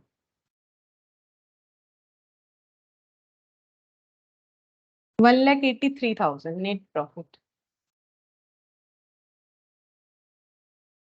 1,83,000। अब इसको करेंगे यहाँ पर ऐड 1,83,000। इसको ऐड इसीलिए किया जाता है क्योंकि जो प्रॉफिट आता है वो हम लोग कैपिटल में ही ऐड करते हैं कि बिजनेस में कितना लगाया था। मतलब जब ईयर स्टार्ट हुआ था तो हम लोग के पास 8,70,000 था और उससे हम लोगों ने जनरेट किया है 1,83,000। ठीक है, ये हम लोगों ने प्रॉफिट जनरेट किया है, तो कैपिटल बढ़ के हो गया है 10,53,000। अच्छा, प्लस यहाँ पर 1,00,000 और 2,00,000, 3,00,000, 3,70,000, 4,82,000, 4,82,000। देखते कितना आता है, 15,35,000। यहाँ तो जगह ऐसे लिख देते हैं 15,35,000। ठीक है, 15,35,000 आए, चेक करके देखो, मैंने यहाँ थोड़ा सा ऐसे लिखा है, जगह नहीं है ना। 8,90,000 प्लस 4,50,000 प्लस 1,90,000 और 1,95,000, 15,35,000, हाँ मैच तो हो गया, 15,35,000 आ रहा है। तो ये देखो तुम लोग का बन गया, लेकिन ये भी आसानी था, इसमें कुछ ज्यादा खास था नहीं, क्योंकि कोई एडजस्टमेंट वगैरह तो है नहीं, सीधा सीधा हमें पुट करना था, पुट कर दिया हम लोगों ने, आंसर आ गया। अच्छा, नेक्स्ट देखते हैं कुछ इससे अच्छा क्वेश्चन है कि नहीं। यहाँ पर देखो इलास्ट्रेशन 10, ये भी बस दो ही यहाँ एडजस्टमेंट दिया, मतलब धीरे धीरे एडजस्टमेंट का लेवल बढ़ा रहा है। यहाँ पर बोला है prepare trading and profit and loss account and balance sheet, मतलब पूरा फाइनल अकाउंट्स बना के देना है mister Mohan as on that date, mister Mohan का, ठीक है। तो हम लोग यहाँ पर ये एक एक चीज देखते हुए लिख लेंगे। तो यहाँ पर हम बना लेते हैं illustration 10, illustration 10 in the books of mister Mohan, trading and PL account for the year ended। देखते हैं कब का प्रिपेयर करना है, 31 मार्च 2020।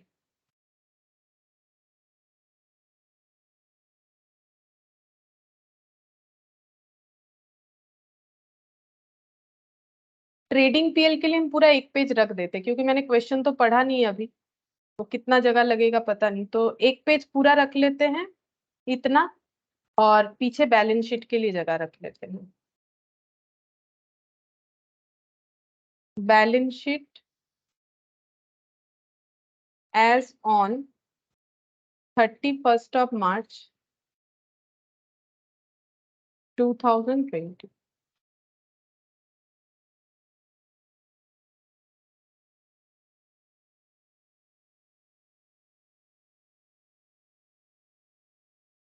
अच्छा, देखते हैं क्या क्या दिया हुआ है। एडजस्टमेंट तो मुझे दिख रहा है क्लोजिंग स्टॉक का दिया हुआ है 1,80,000 का, इधर डेप्रिसिएशन दिया हुआ है फर्नीचर का, ये दो जगह पे जाएगा, क्लोजिंग स्टॉक ट्रेडिंग और बैलेंस शीट में जाएगा, और डिप्रिसिएशन भी दो जगह पे जाएगा, पीएल में जाएगा और बैलेंस शीट में एसेट से लेस होके, मतलब फर्नीचर से लेस होके पुट होगा।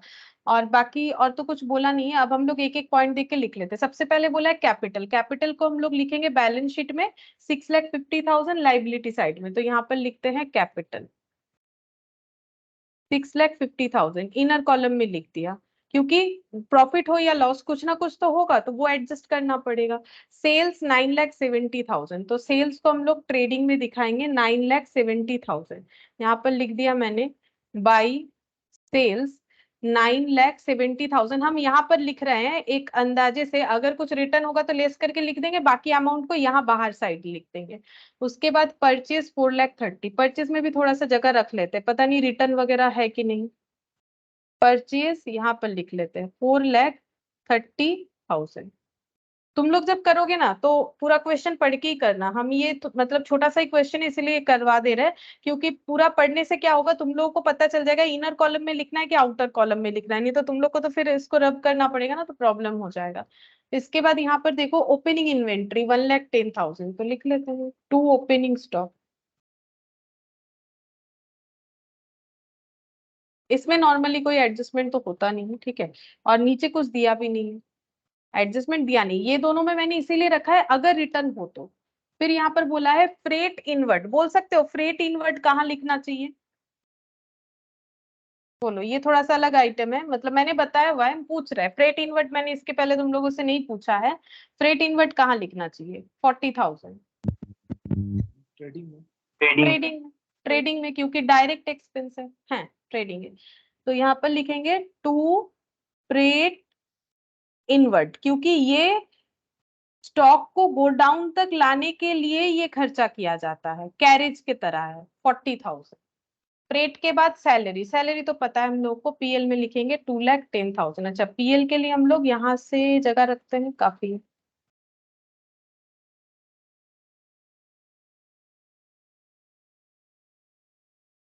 अदर एडमिनिस्ट्रेशन एक्सपेंस पीएल में आएगा 1,50,000।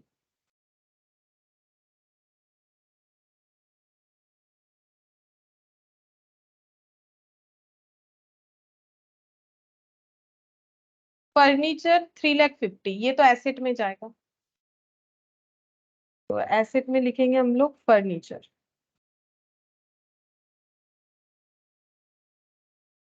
इसमें डेप्रिसिएशन था तो ये इनर कॉलम में ही आएगा, ठीक है।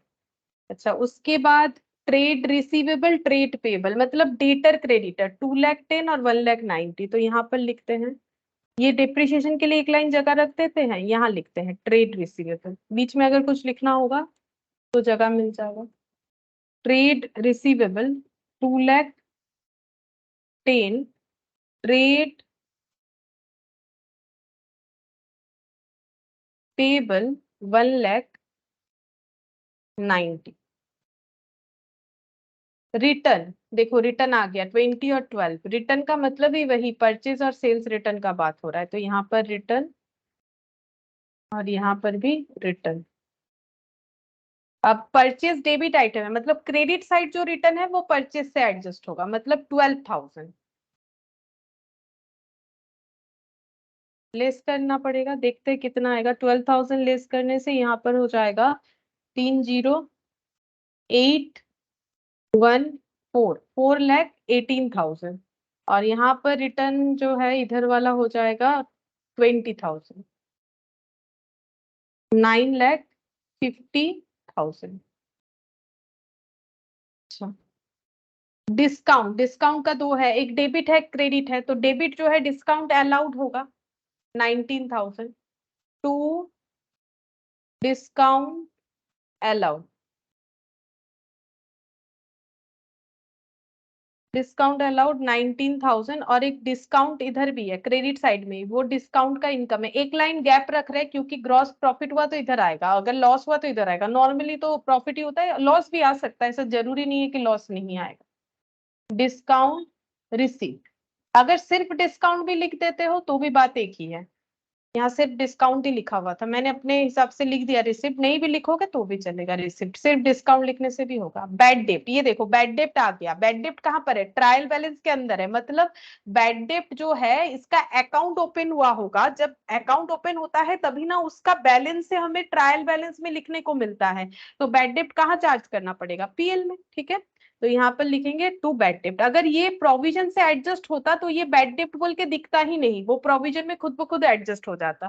तो यहाँ पर पीएल में दिखाना पड़ेगा अगर दिया है तो ये बैड डेप्ट यहाँ क्लोज हो गया। इन्वेस्टमेंट, ये तो एसेट है। इन्वेस्टमेंट क्या है? हम लोगों ने सिक्योरिटीज परचेज किया है, वो भी गवर्नमेंट वाला, तो यहाँ पर लिख देंगे। इन्वेस्टमेंट कहाँ पर आएगा? फिक्स्ड एसेट और करेंट एसेट के मिडिल में लिखना चाहिए, तो यहाँ लिखते हैं investment in securities.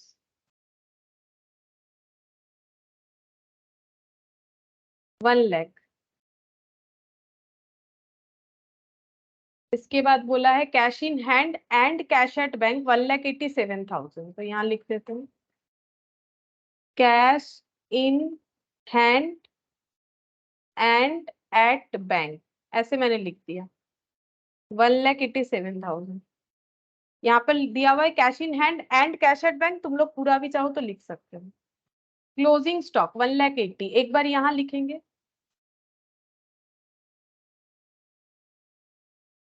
Closing stock इसके आगे जाना चाहिए, ट्रेड रिसीवेबल के आगे। वैसे सीक्वेंस थोड़ा बहुत इधर उधर हो जाए तो कोई फर्क नहीं पड़ेगा, ठीक है।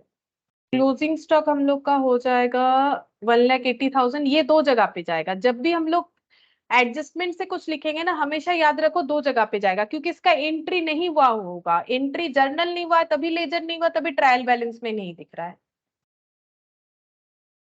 By closing stock 1,80,000। डिप्रिशिएशन 10%। तो डिप्रिशिएशन का क्या एंट्री होता है? पहले तो डिप्रिशिएशन चार्ज करने से एसेट का वैल्यू कम होता है, कम करो एसेट का वैल्यू, क्योंकि एंट्री क्या हुआ होगा? Depreciation account debit to furniture, तो फर्नीचर पे उसका इंपैक्ट दिखाना है। एट द रेट ऑफ 10% बोला है, 3,50,000 पे 10% का मतलब 35,000 होना चाहिए। माइनस करने से कितना होगा? 3,15,000। और उसके बाद ये एक्सपेंस कहाँ क्लोज होता है? पीएल में क्लोज होता है, इनडायरेक्ट एक्सपेंसेस है। तो यहाँ पर लिखेंगे टू डिप्रिशिएशन ऑन फर्नीचर 35,000। बस और कुछ नहीं था।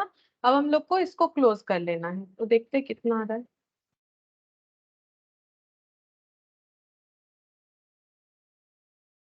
95 और 18, 113।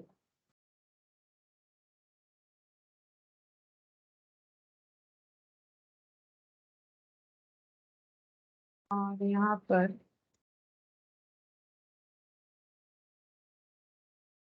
1,10,000, 4,18,000, 40,000, 5,68 minus 113,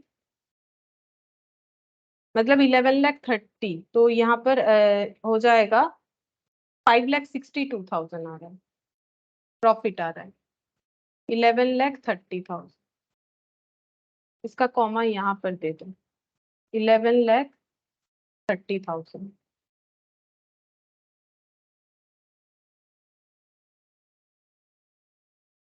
to gross profit balancing figure, ये ब्रॉट डाउन कर लो by gross profit brought down 5,62,000 plus 9,000,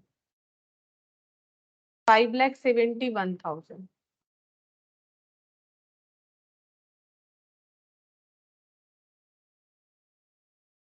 minus 35 और 5 40, 40 और 19 59,000, माइनस 59,000, माइनस 2 लाख और 1 लाख, 3,40,000, 3,60,000, 1,52,000। टू नेट प्रॉफिट 1,52,000 अब इधर ट्रांसफर करेंगे, कैपिटल में ऐड करेंगे। एड नेट प्रॉफिट 1,52,000, तो कितना हो जाएगा? 6 लाख और 1 लाख, 7 लाख 50 50 1 लाख, 8,02,000 हो जाएगा। 8,02,000 प्लस 1 लाख 90, 8 लाख और 1 लाख 9,92,000, 9,92,000। इधर भी उतना ही होना चाहिए, देख लेते हैं। यहाँ पर हो गया 3 लाख और 1 लाख, 4,15,000, 4 लाख और 1 लाख, 5 लाख, 5 6 7 लाख, 3 4 5 6 7 7 लाख, 7 लाख 80 और 10 90 और 10 मतलब 1 लाख, 8,05,000, 8 लाख और 9,05,000, 9,05,000 प्लस 87,000।